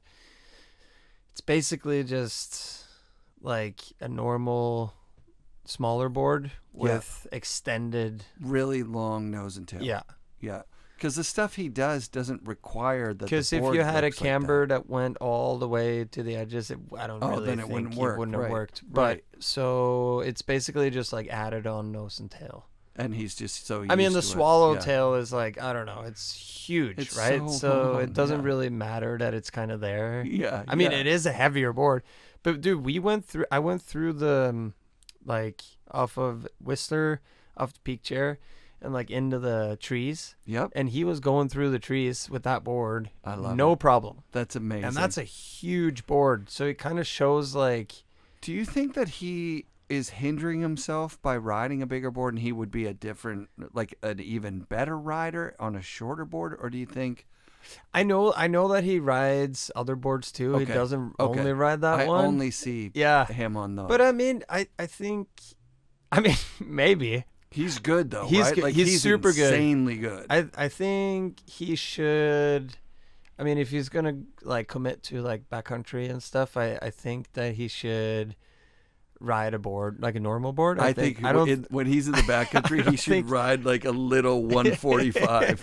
I don't think he should ride that board all the time, But I mean, like if he Fridge, has right? if he has his mind into it, yeah. he can do anything, you know. So. Yeah, like Fridge with his backpack. Like it's so long I almost that he's feel had the like backpack. feel like Zeb and Fridge is kind of in the same boat because they kind of look at it like it's kind of like a character. It's a character, right? It's a character like thing. a video game character. Like totally. Exactly. Yeah, Yeah. I agree with you. Yeah. Yeah, so they're kind of similar. I had the conversation with Fridge on the chairlift. I'm like, "What's in the backpack?" And then he showed me. No, he didn't show me. What was it? He didn't show me. He said it's a thing. I don't show. He gave me hints. He gave me hints. Oh, and he kind of told me what it was, but he goes like, "Dude, if people know, then it's not. Then it's ruined." Oh, right? That's hilarious. It's probably just some like pillows or something in case he falls. Airbags, right. I like it because it's funny too because it's not even like the backpack is not even like it's not a performance backpack. It's like a school school backpack or something. It's not even like waterproof or anything. It's a school bag. Yeah, it's so rad. He should make his own backpack company. Seriously. Yeah, how come he's not selling them? He should do that. Yeah, when he was up here with the Now guys, they filmed some banger clip of him. And he didn't have his backpack on, and he didn't get the clip with the backpack. He's like, you can't use the one without the backpack. Oh my gosh, no way. Yeah, man, that's hilarious.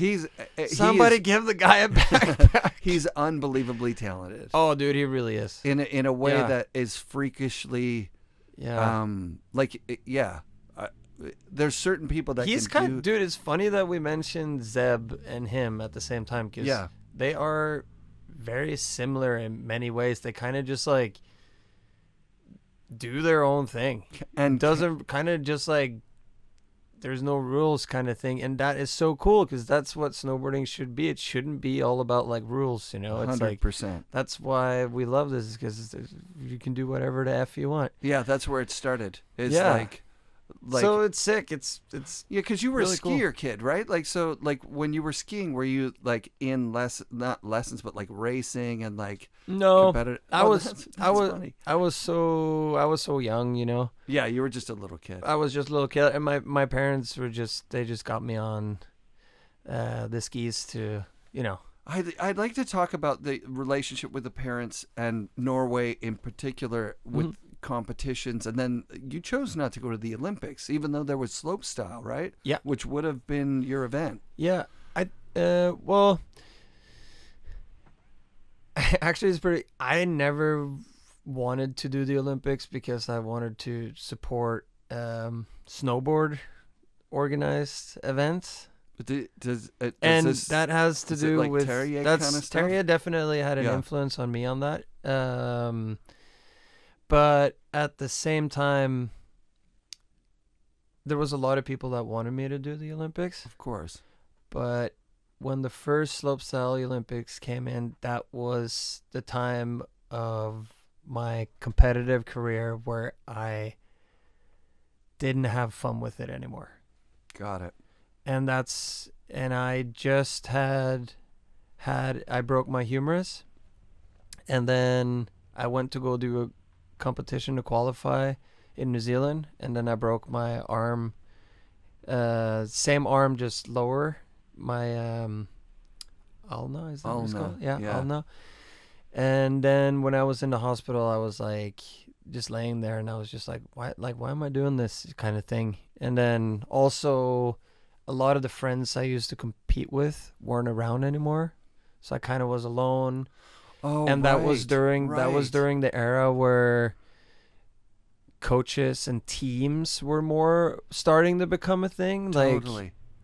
Because I never would have thought of that. Yeah, like it's social. You're going to these contests, seeing the same guys. It's super social. And traveling together, and then like if you're competing, and like what it used to be for us competing is that we would go to events like with like Friends Crew, for example, and like we would go to contests together, stay together, and kind of be like a group of friends.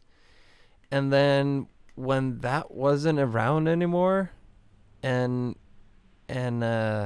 all this like seriousness came in play. You're the kid who doesn't do the same run twice, and you're up against everybody is like got a coach that's telling them, you got to do exactly this. Airbag, dude. That's when the era came with airbags. I hated airbags. I get it. I thought it was so ridiculous. Yeah. I thought that everybody should learn how to snowboard. Like, it should be kind of badass. Like, you should like go out there and try it, you know? You got to earn it. You can't just go on a friggin' airbag and practice. But did you have to use the airbag? I hated it. But did you have to use them to get double corks and stuff like that? No, I learned my front double on icy jump in Colorado. Oh my God.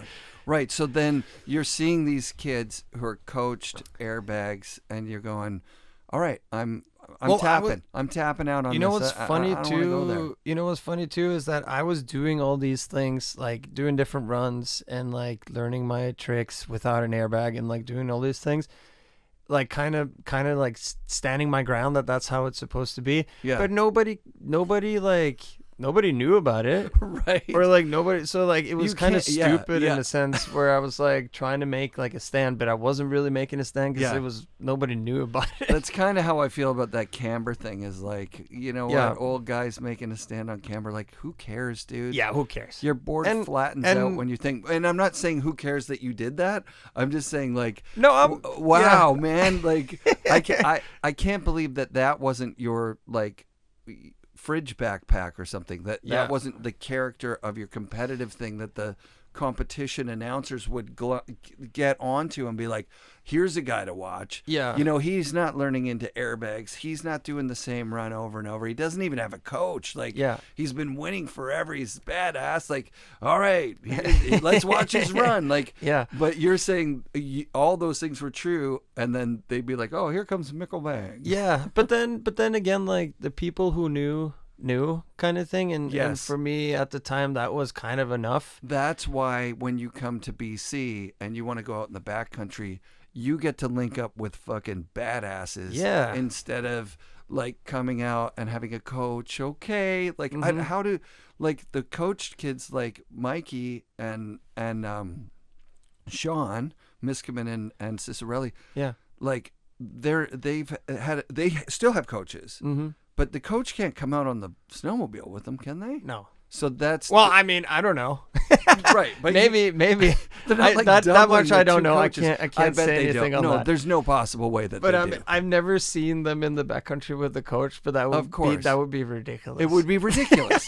So, like, they're having to leave coach life and go out on their own and be like, but at the same time, like that's I might the thing. cut all that out, by the way. No, that's fine. No, I don't think that's insulting. Good. I don't think that's insulting.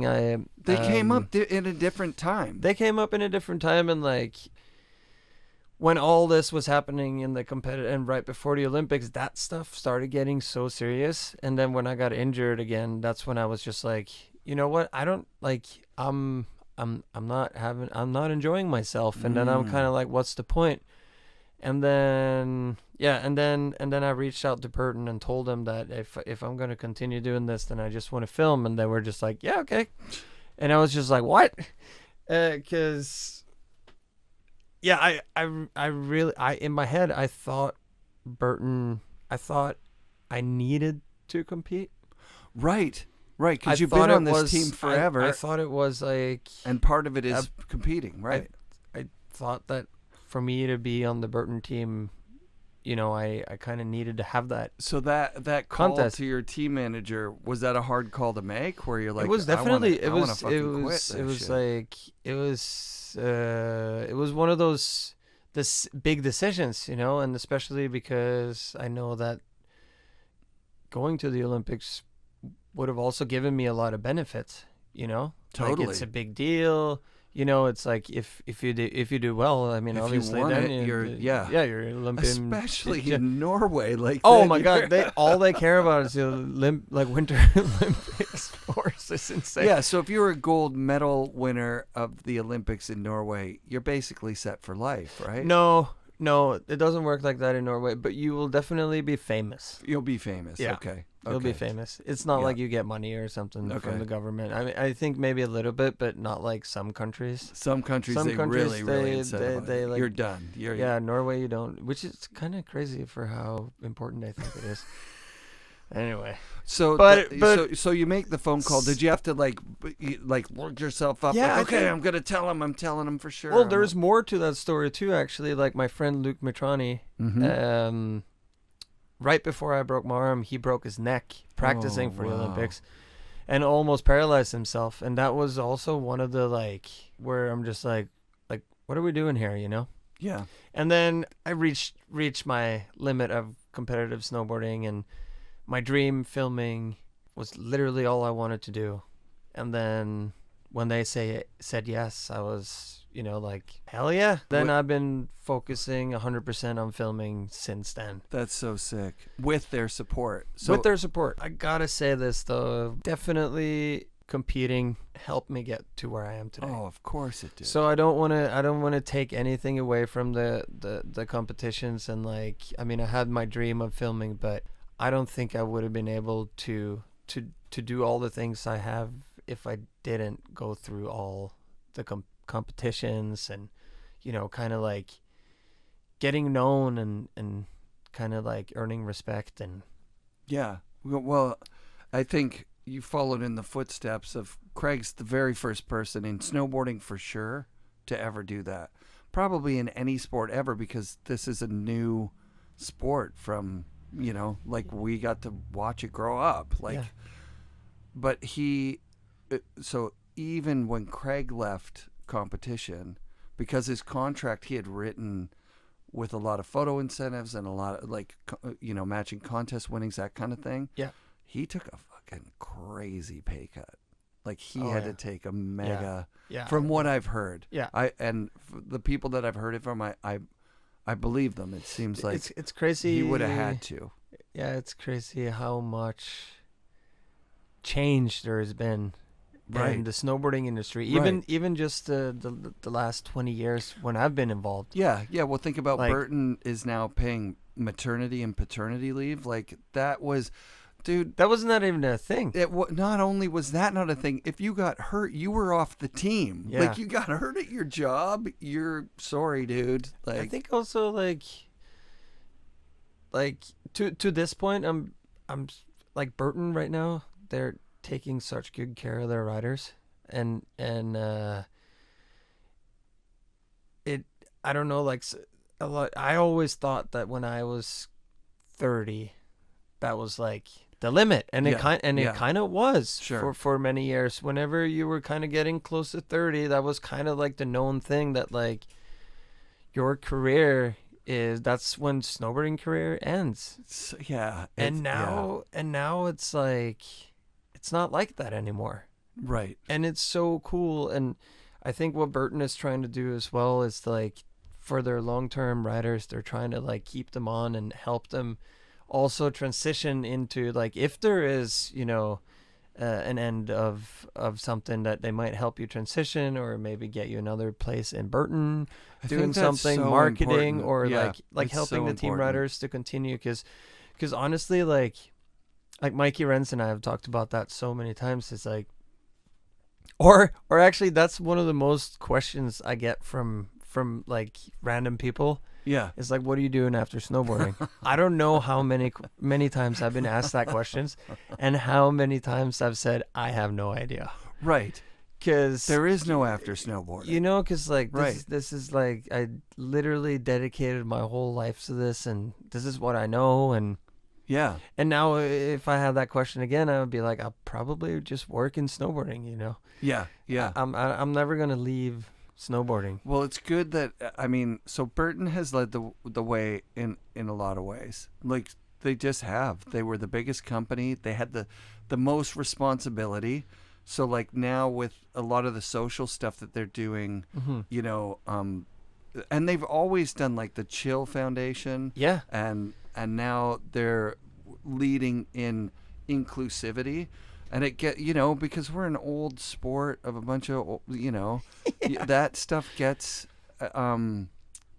you know, again, the guy who's watching the basketball game to yell at the thing is going to be like, oh, why do we have to do this? You know, like, and I've seen, like, with Zeb and with Salema, like, I'm so stoked on how that's moving in the right direction. Yeah, it really is. I wish that people could just see it innately. Like, look, you're going to sound really dumb in 20 years if you're still saying, like, oh, what's this all about? Like, you're going to sound like our grandparents when, like, when they were just saying the most clued out shit. So I'm stoked on Burton in that capacity. Obviously, it's impossible to do it perfectly right. Like, it's impossible. And, you know, all you can do is just, like everything in life, you just got to learn, like, look at what happened and learn from anything that's happened. You got to learn, take the good stuff away from this and learn and grow and get better. Yeah. Right. Yeah. Donna talked about that with her and Jake and him looking around the room going, it's all dudes. It's all guys and just you. You're the only woman in any of these meetings that we ever have. Like, diversity, get some more diversity. We need to get more women in positions of. And dude, not even team riders, like the whole brand. The brand, like everything from the bottom up. Yeah. And I think it's important to acknowledge. Oh, you know what? We didn't look around. We didn't see that we were missing core groups of people. But it's better for business in the long term if we include everybody. Yeah, yeah. And acknowledging that and then moving forward is, like, I think that's what they're doing. That's what it looks like to an outsider. They're bringing on, you know, they're trying to right the direction. Now, there's probably a bunch of old guys yelling at the microphone, you know, yelling in their headphones like, fuck, we don't need any woke bullshit. It's like, no, we're talking about inclusion, right? We're talking about not leaving people out because we've always left them out. That's not cool. Yeah, like, that's true. And sometimes and I was just talking to Mike McDaniel about this, it's like bringing people to the table. It's the people at the table that need to bring the people to the table, right? Not lumping it on people that have not been invited and then saying, hey, you're invited, find your own way here. It's like hard to fucking do because you don't have the resources. Yeah. Imagine making a, you know, diversity brand right now to try and compete against Burton. Well, Burton's been building boards and making money for 40 years. I know, a long time. Yeah, they got a big leg up. So there's responsibility for all of us to, like, I'm stoked. I see it in all the communities I go to. People are like, come on, like, join in. It's like, for everybody, you know, and that's, you know, we ride together, you know, that's what it is. Yeah. Yeah. And you're riding with, it's for everyone. Zeb up at Whistler. Like, that's pretty dope, man. Yeah. It's awesome. Yeah. Yeah. And you're telling him to ride a different board. No, I didn't. I didn't tell him to ride. I'm just kidding. No, but I was actually, like, interested to see how that board was working in the woods. But it was pretty amazing. Are you guys the same stance? Like, can you swap out boards with him and try that? No, he's goofy. He is goofy. I'm regular. Yeah. He rode my board. We were doing an avalanche course, and he rode my board, and I think that was. Yeah, I don't think he wants to try it out, right? Well, I mean, but it's like he's like, that's the 170. I think it would feel really weird to go switch in my stance with a heavy board like that. Yeah, what's your stance for all the stance nerds out there? I have front 25. Yep. And then back, I think it's -8 or minus 10. Yep. So I have a little bit of duck. Yep. But not too much. And then I also angle my high backs to be in line with your heel edge. Yeah, and then I have forward lean. Yeah, lots of forward lean probably. Huh? Yeah. Yeah, I think I've talked about it a lot with stances. People are afraid to go over 15 for some reason, but 15 is basically just straight across. Honestly, you got to go over 20 to get that front foot on the right angle. Dude, it is so, if it makes your turning, it's so much easier to turn. And to be honest with you too, I think when you ride switch, it looks switch. Yeah, that's smart. I think it looks cooler when you go and switch too. I agree. And I mean, if you had less, it probably would have helped you a little bit going switch, but not really. I feel like. Not a ton. No. What was your contest setup like? This is actually pretty crazy. It was a couple of years when I had more angle on my back foot than my front foot. I basically rode duck stands for a really long time. Right. And then I almost had not 0, but I was getting pretty close to just more duck stands. But then it was 1 year I had a little bit more angle on my back foot on purpose, like that same thing of not doing the same run every time. And and I don't know, I just really enjoyed riding switch. Yep. And I remember a lot of people like checking out my board and was kind of confused. They're just like, what's your stance? You're and then they're looking at it and 15 it's just like 18. little bit more angle on the back foot. They're like, okay. I've said it on what mic before. Is this? Check this out. Because we couldn't change our stances, right? Like the original Craig Kelly Mystery Air was like 45, 15. Wow. It was like, maybe I'm wrong. Maybe it was 35, but it was really out. It was almost there. straight. It was crazy. And then you only had like 3 choices, like the default -1 or the default +1. It was so crazy. Wow. But my buddy Chris, so you'd try and like find holes that line up to make it more straight across. Yeah. One year his front foot was like, say, 7 degrees. Yeah. And his back foot was like plus 15. Dude, that's almost like where was that ad? Where they had the binding. The binding was all crooked, dude. One was backwards. Insane. That's just like some studio, like somebody got the job, like put that board together. Probably some really good photographer, like fashion photographers, and they just don't know what snowboarding is. They have no idea. That's you must. That's bad though. You must bring have at least stuff. If you have a snowboard company, at least bring someone who knows what they're doing in there. Come on. Yeah, like even not at the photo shoot, if somebody else is looking at the photos after and going, like, what the fuck? How did nobody see that until it went in? Like, it's in like was it a joke? Yeah, is it a sick joke, or did they do that? Maybe it was marketing, dude. It could have been marketing because we're talking about it, but I don't know who the hell it was. I mean, that's fashion probably shit. a good marketing strategy. Yeah, I'll put it up right here behind, so like when people are watching this. Yeah. Okay. Oh yeah, there. So what's the craziest version of that you saw during your competitive career? Like someone coming up to you with a camera and saying, "Hey, or did you get offers from insane products, or were there not?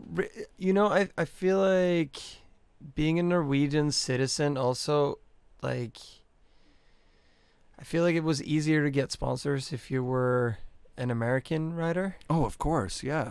Everybody talks about that are Canadian riders, obviously. So that was always a thing. Like I remember, like my friends would get like the most random sponsors, you know. Yeah. But I've had some random ones too. I used to have a phone network.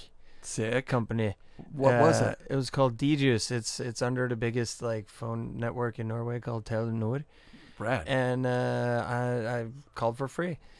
And then it's pretty funny because I called for free for 2 years, and then the year when that contract was over and I got back on,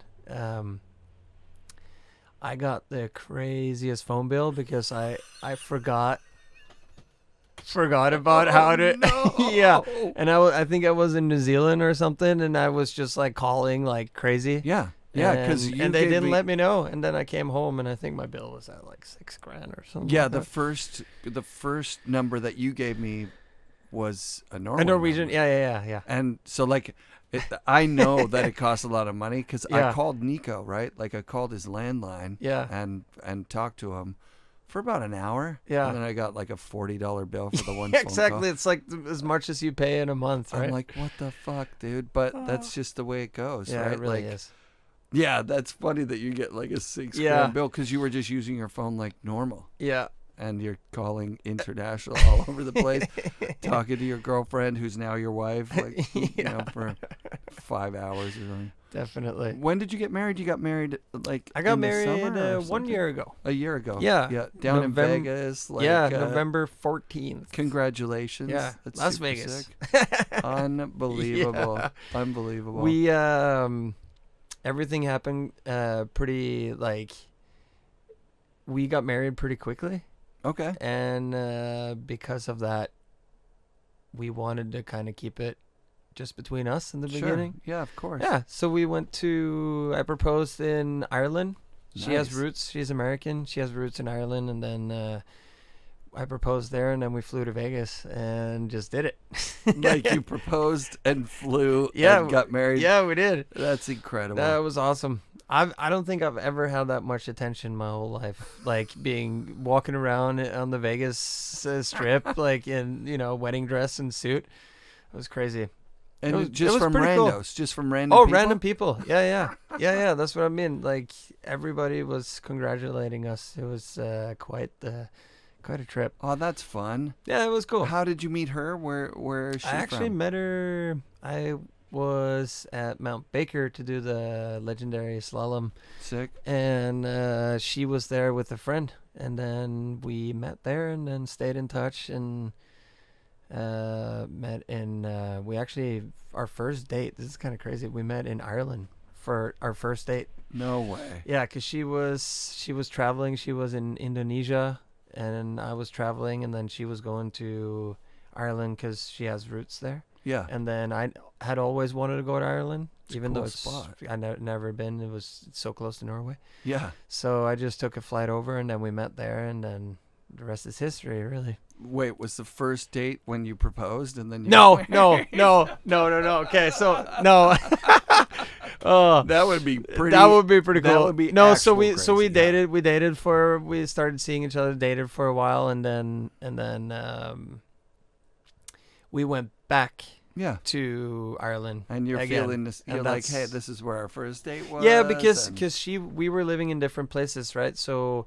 And staying in Norway, you can only stay in Norway for 3 months at a time as a visitor, as a foreigner, visitor visa, yeah. And then when she had stayed her 3 months, we had to meet elsewhere. And then Ireland is one of the countries that's not a part of the Schengen countries, which is like it's in the system. It basically means that they're not a part of the.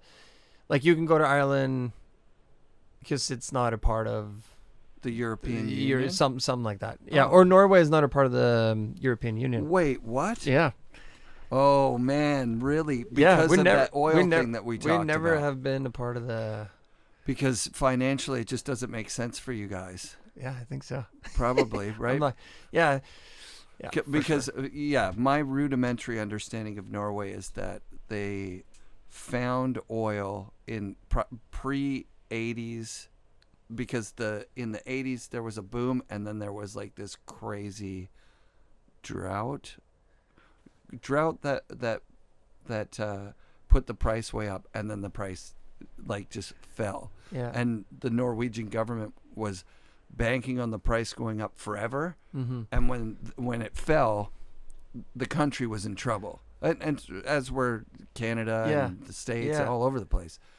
And they vowed to not have that happen again. So they made a sensible plan on how to use the oil revenue to build a strong economy. Mm-hmm. And here we are 40 years later, and I don't know if it's the strongest economy of any in the world. It's definitely one of the strongest in Europe. Yeah, for sure. Yeah, Norway's doing pretty good. Yeah, like per capita, I remember hearing. I can't go too in depth with that stuff because I can't give you like real answers. But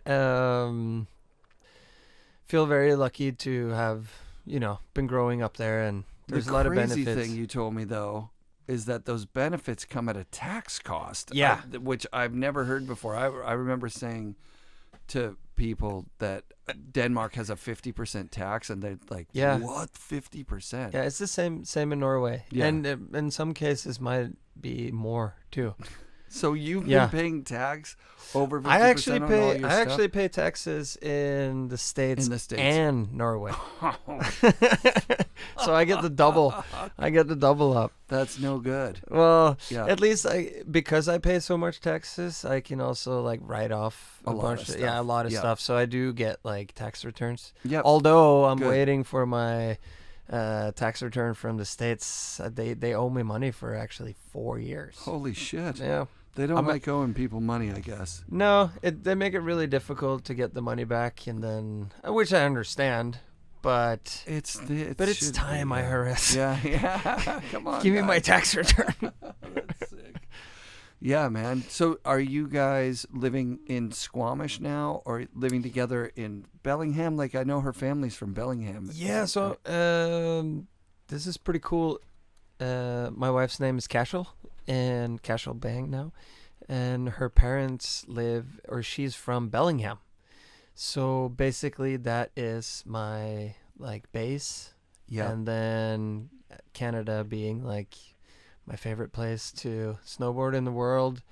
It's right next door. Yeah. So right now I'm staying at Mikey Renz's house. Yeah. I'm just renting a room. It's like under 2 hours door to door, I'd imagine. Yeah, it is. Right? Like yeah. There's no on a good day, hour 45. That's insane. Yeah, it's insane. So that's it's really, really, really good setup. And then basically what I do is that I stay in BC all winter, have BC as a base. Yep. And then travel around from here. Yeah, you're going to do a Japan trip this year, I'd imagine. We're doing a new project with Burton. Sick. It's actually going to be the first 2-year project with Burton ever. Oh, that's going to be badass. Yeah, it's going to be really cool. We got a cool group of riders. So we are currently on the 2nd year. Yeah. Oh, wow. So there's already stuff in the can. There's already stuff in the can. Nice. Now we just got to add on to it. Who are the dudes? Who are the people in it? Can you say? Yeah, for sure. It's Ben Ferguson. Sick. It's Danny Davis. Wow. Brock Crouch. Nice. Mark McMorris. Seb Powell. Raibu. Myself. And we got Anna Gasser now, I think. Yeah. Yeah, Anna Gasser. Maria Thompson is in. Sick. Danish. Yeah, she's yeah, it's kind of cool actually. I can like talk to her. That's awesome. And then Ilfa, and then who else? Oh, Zoe.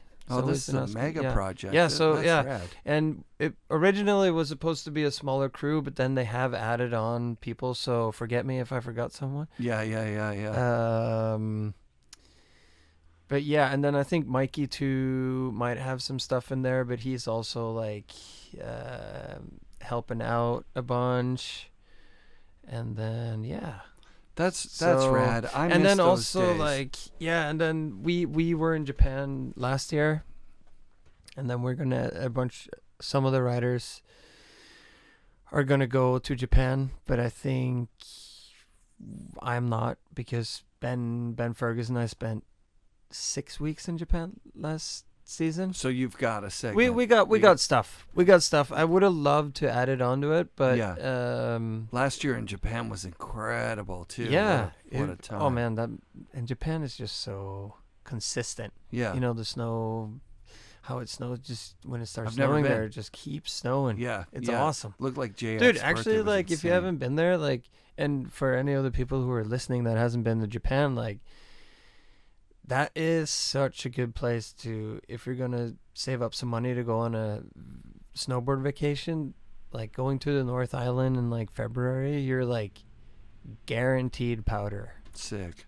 Sick. It's like, if you don't get powder there, then you were really, really unlucky. So. Vista Tours, I'm shouting you guys out here. Let's get a thing going on in February of this year for Japan. Yeah, and also not just the snowboarding part, just Japan in general is such a cool place to travel to. People I'd like are really to take my daughter there. She's like always wanted to go to Japan. People are so friendly and polite, and the food too. The food is just amazing. Sick. Yeah, and just different, you know? Yeah, of course. Of So course. it's What's your like- favorite food from Japan? Like if you were to go there for dinner tonight, where would you go? I like Japanese barbecue. Yeah. Like Yeah. the like Wagyu. You know that Wagyu means Japanese cow? That's all it means. Yeah. Wagyu. Oh, I Yeah. thought it was like that marbled beef. It is, but it's called like that's what Wagyu. Wagyu just means That means Japanese cow. But they do treat him like really well, like feed him well and massage him, I think. Yeah, you could taste it. No, but and then obviously like sushi is, you know, Next can't level. go wrong with some You sushi. know, in Vancouver, we have some pretty sick sushi. Like the guy that brought sushi to North America and invented the California roll. Dude. Oh, really? Yeah, Dude, it's I mean, called there's Chef so Chef- much good sushi Oh, in it's Canada. so good. Yeah. Chef Tojo is his name, and his restaurant is called Chef Tojo's. It's right on Oh. Granville Street or Broadway, Yeah. between Granville and Huh. Canby. If you ever want to bring your wife somewhere to like blow her mind, Yeah. the dude, he's there. The Oh, guy cool. who invented the California roll is like greets you That's at the door. legendary. Holy It's shit. so legendary, and like he's like so That's low quite key. the. Nobody knows that it's him. Yeah, Isn't that a pretty cool thing to have invented? he California invented the roll. inside out roll Wow. because all rolls had seaweed on the outside. Yeah. And he was like, North Americans don't like the seaweed thing. Yeah. So hide it behind the rice, Whoa. turn it inside out. And Genius. Yeah, the dude's a genius. And so Huh. you can get that in Vancouver. That's worth doing. If you're traveling to Whistler and you land in Vancouver, make sure you go to Chef Tojo's. Yeah. Get get the California Get the California roll. You yeah, should do that's it. what Yeah, you for gotta sure. do that. Yeah, man. But yeah, that's good. I'm excited to go to Japan. I know I'm going to one day. I Yeah. have to. I want to go to Alaska too. How young were you the first time you went to Alaska? I was 18 first time I went to Holy shit. Alaska. So yeah. you legitimately were filming and competing at the same time. Yeah, I was. Oh, sorry, I'm the whole- assuming that the actually, Alaska trip like- wouldn't have been a contest. There wasn't a bunch of contests up there. Actually, I did like every year, unless I was injured, I was filming and competing every year since Dude, like that's my rad. whole career. I mean, the first like major snowboard film I was in was White Balance, Mm-hmm. and that's when I was 13. Sick. And every year since that, I was always in a project, like a film project, but I was always competing as well. So I was doing both. Oh wow. So like I would go to a contest, and then I would travel somewhere, film, and then I would go to a contest, travel, film, like back and forth. Did your parents help you with? There was one year I went to Japan 5 times in 1 year. That's impossible. Isn't that crazy? That's every couple of weeks. Yeah, that was but also during like summer Okay. and fall. Okay, that makes sense. So it was that like, makes sense. and then because they have like also like the indoor events and Damn. yeah, Yeah, whole other world. it's pretty crazy. That's not 5 times in a year. It's Yeah, that's mental. nuts. Yeah. Yeah, because I went for Nissan X Trail, Tokyo Big Air, and then I went for Nippon Open, and then some promotional stuff. Yeah, You were competing in the era of like big prize purses. What's the Yeah. craziest shit you ever won? Like you win a truck and things like that back in the day? actually, I never actually won anything crazy like that. I guess the craziest thing that because I didn't win any of those Japanese contests. I was in them. Yeah. But the cool thing was like you would show up to a contest and they would just hand you $5,000 when you get to the event Oh in an my envelope. God. Yeah, just like a hey, welcome kind of thing. What? Yeah, and then also we would get paid for the contest, but we would have like a welcoming gift, like here you That's go. insane. Yeah, That's amazing. yeah, it's super cool. Yeah. Yeah. We're just like get money. I mean, if you think about it, like if there's these big, events like that, and you go to Japan, you're doing an indoor event, they're making a lot of money. Like Yeah. Yeah. to get a little appearance fee is like kind of should be like that. No shit. Because then you got to pay the tickets. You got to like get there and definitely you're risking your life, or at least risking you're risking your year too if you just get injured, right? Like so. But I did win a car the first year natural selection. Oh shit! Yeah, which is post all that stuff, like new. Yeah, that was pretty sick. A Toyota I or won something? it was supposed to be a Ford Bronco. Okay, but then I don't think Ford thought that anyone from like outside of the U.S. would win. Shit. No way. So then it kind of became a problem. Yeah. Where they were like, "Oh shit, what are we gonna do? We can't send because sending a car to Norway is more than it costs them to make the car, right?" Yeah. Oh yeah, it would probably cost the same. It would be equal to what the car is worth. Unreal. And then I had a meeting with a bunch of people at Ford, like a Zoom meeting. I love this. And I was just like, I remember sitting there and I was like, yeah, I really, really needed a car. But I actually did need a car. Yeah. And then they ended up actually like giving me, and I told them that I wanted, a truck in Norway. And then they ended up giving me the money to get a Ford truck to buy a truck in Norway. Yeah. Yeah. So it worked out really well. That's dope. Yeah. That's amazing. Yeah, that Travis energy that he's put into everything, because you were in his projects as well, right? Yeah. Like, what was the first Travis Brain Farm thing that you were in? It was called the Fourth Face. Fourth Face. That was such a cool experience, and I just got a random call, and I didn't really know Travis that well. I mean, I had met him at contests and stuff, but we didn't really know because you guys had competed at contests against each other, right? Yeah, actually, I think that was actually one of that was really cool. It was Aaron Style, 2007. I was 17 years old in Munich. Yep. And Travis was kind of like, it's Travis, and he was one of the favorites.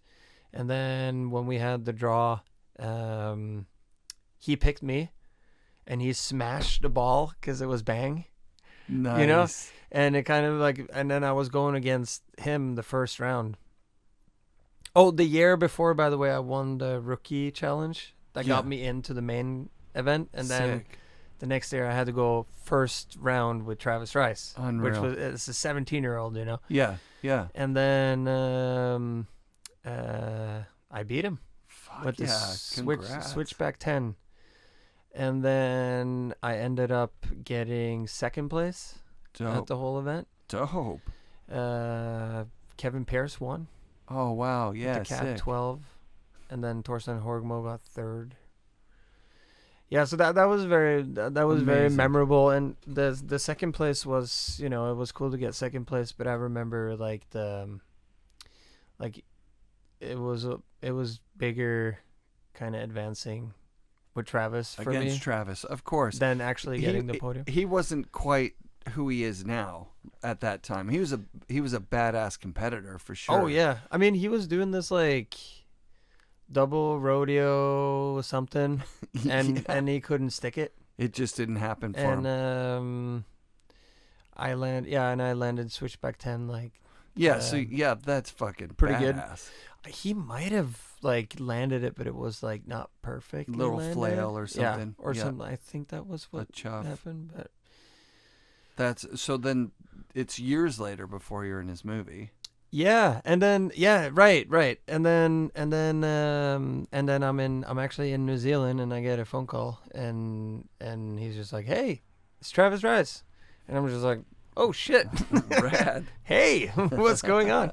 And then we chatted for a while, and he asked me if I wanted to be in the movie, and I can't really thank him enough because I didn't have that much going on at the time, and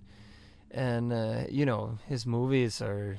Everybody legendary wants to see him, and so it definitely helped me. Those movies he was doing like premieres that were at like huge venues, that were sold out. Like mainstream people were going. I think the last one I went to, Justin Trudeau was there. Yeah. I'm pretty sure. I'm pretty sure that's true. Yeah. And holy fuck, like Depth Perception, probably still my favorite movie. Oh, I love that movie. Just the fact that it's it's such a love letter to snowboarding. Yeah, so and also, watch. I mean, the Lions Day Ride are just like beyond. It's crazy. Imaginary.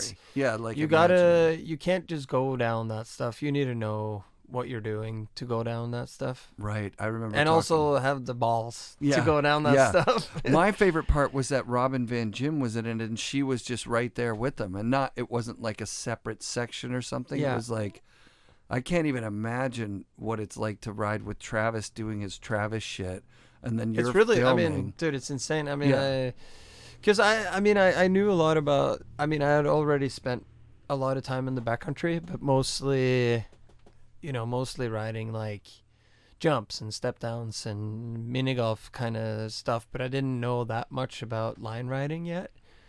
And I was invited for the Japan segment in that movie, and we went to a few places to ride some lines, and that's when I realized, like, I mean, I saw the stuff he rode in person, and just like at the time I didn't, like I said, I didn't have that much experience, and I didn't do it, but he rode some really, really gnarly stuff, and I definitely learned a lot from watching him as well. Does it feel like he was inviting you as a buddy? Like he's like looking, he did. Going like, I need to bring more people into this that when they get good at it, they're gonna be fucking awesome. Yeah, I don't know.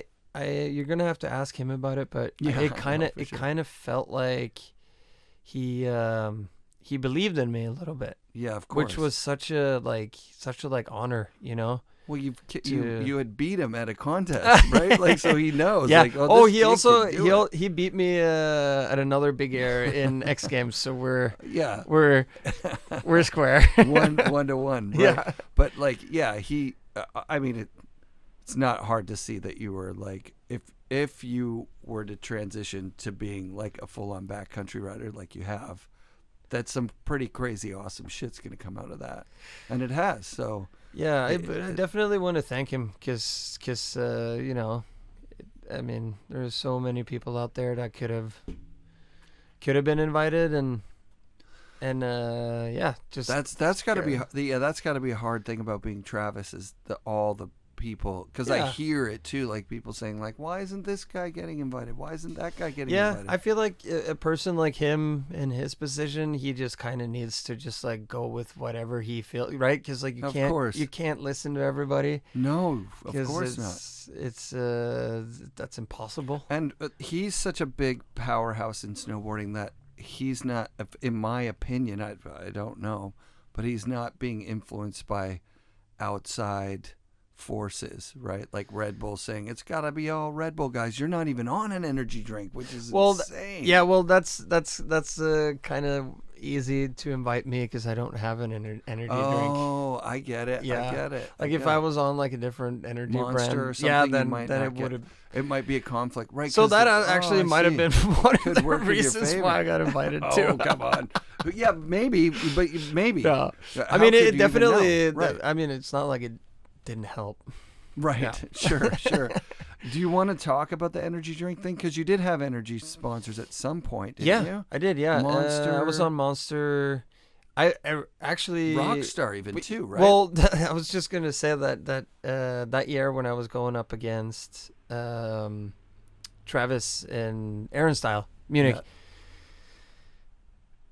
I was going to sign with Rockstar. Yeah, but I didn't sign the contract. But they gave me the patch. Oh, and I rode with the patch, and then I did well. And then Monster came with an offer, and I hadn't signed the contract. And then they came with a better offer, so that's a good move with Monster. Yeah, that's a really good move. Yeah, so it all kind of worked out. But also, I shouldn't have been riding with the patch. When I didn't sign anything, it was kind of like free advertisement, but it helped out. It ended up working in my favor. So yeah. Whoa, we just had that was crazy. Flash. Awesome. What time is it? I don't even know. Are they flashing us out of here? Yeah, we got 10 more. It's 4:20. Yeah, I'm that's go pretty smoke cool. a giant. But yeah, I don't know the energy drink stuff. I kind of messed up a little bit where I wasn't wearing I wasn't representing as much as I should have done. I should have maybe showed some more compassion.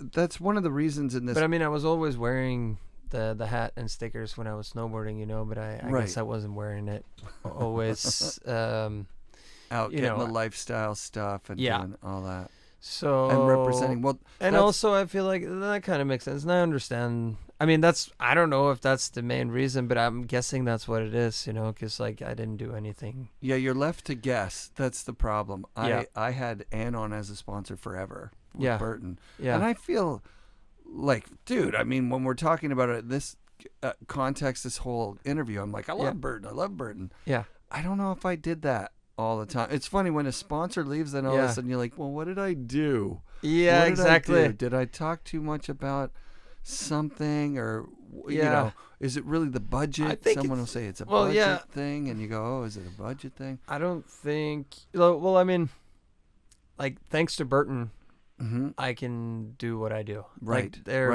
they're my like foundation. Right. Monster would have helped, Yeah, it definitely would have helped. It would have helped me in many, many ways. Yeah, lots of their athletes seem to be well supported. But I take it as a lesson, and I feel like life is always about that too. Like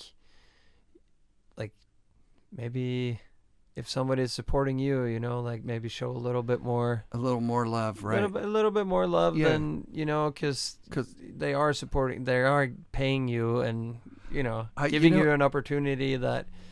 So I feel like that's what happened, is that since I didn't, maybe wear the hat enough or something, or show enough engagement, that someone else that wanted to do that got the opportunity instead of me. That's a good which point. Is fair.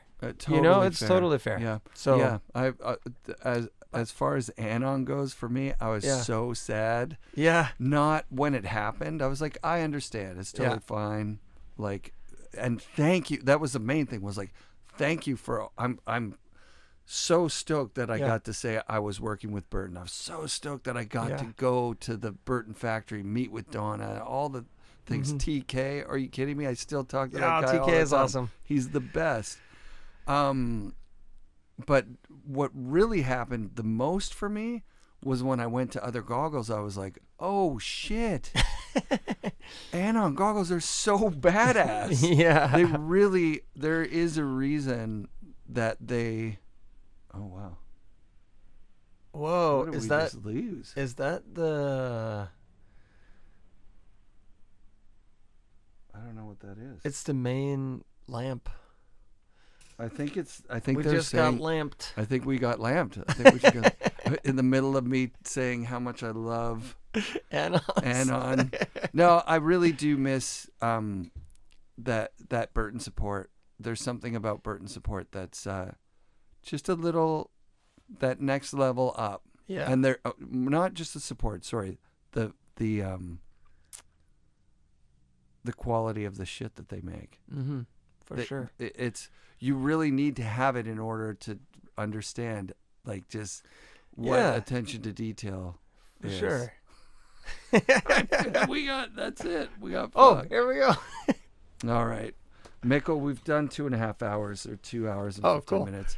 That was such a fun conversation. Yeah, we'll have to do it again sometime in the future. Good luck on everything this year.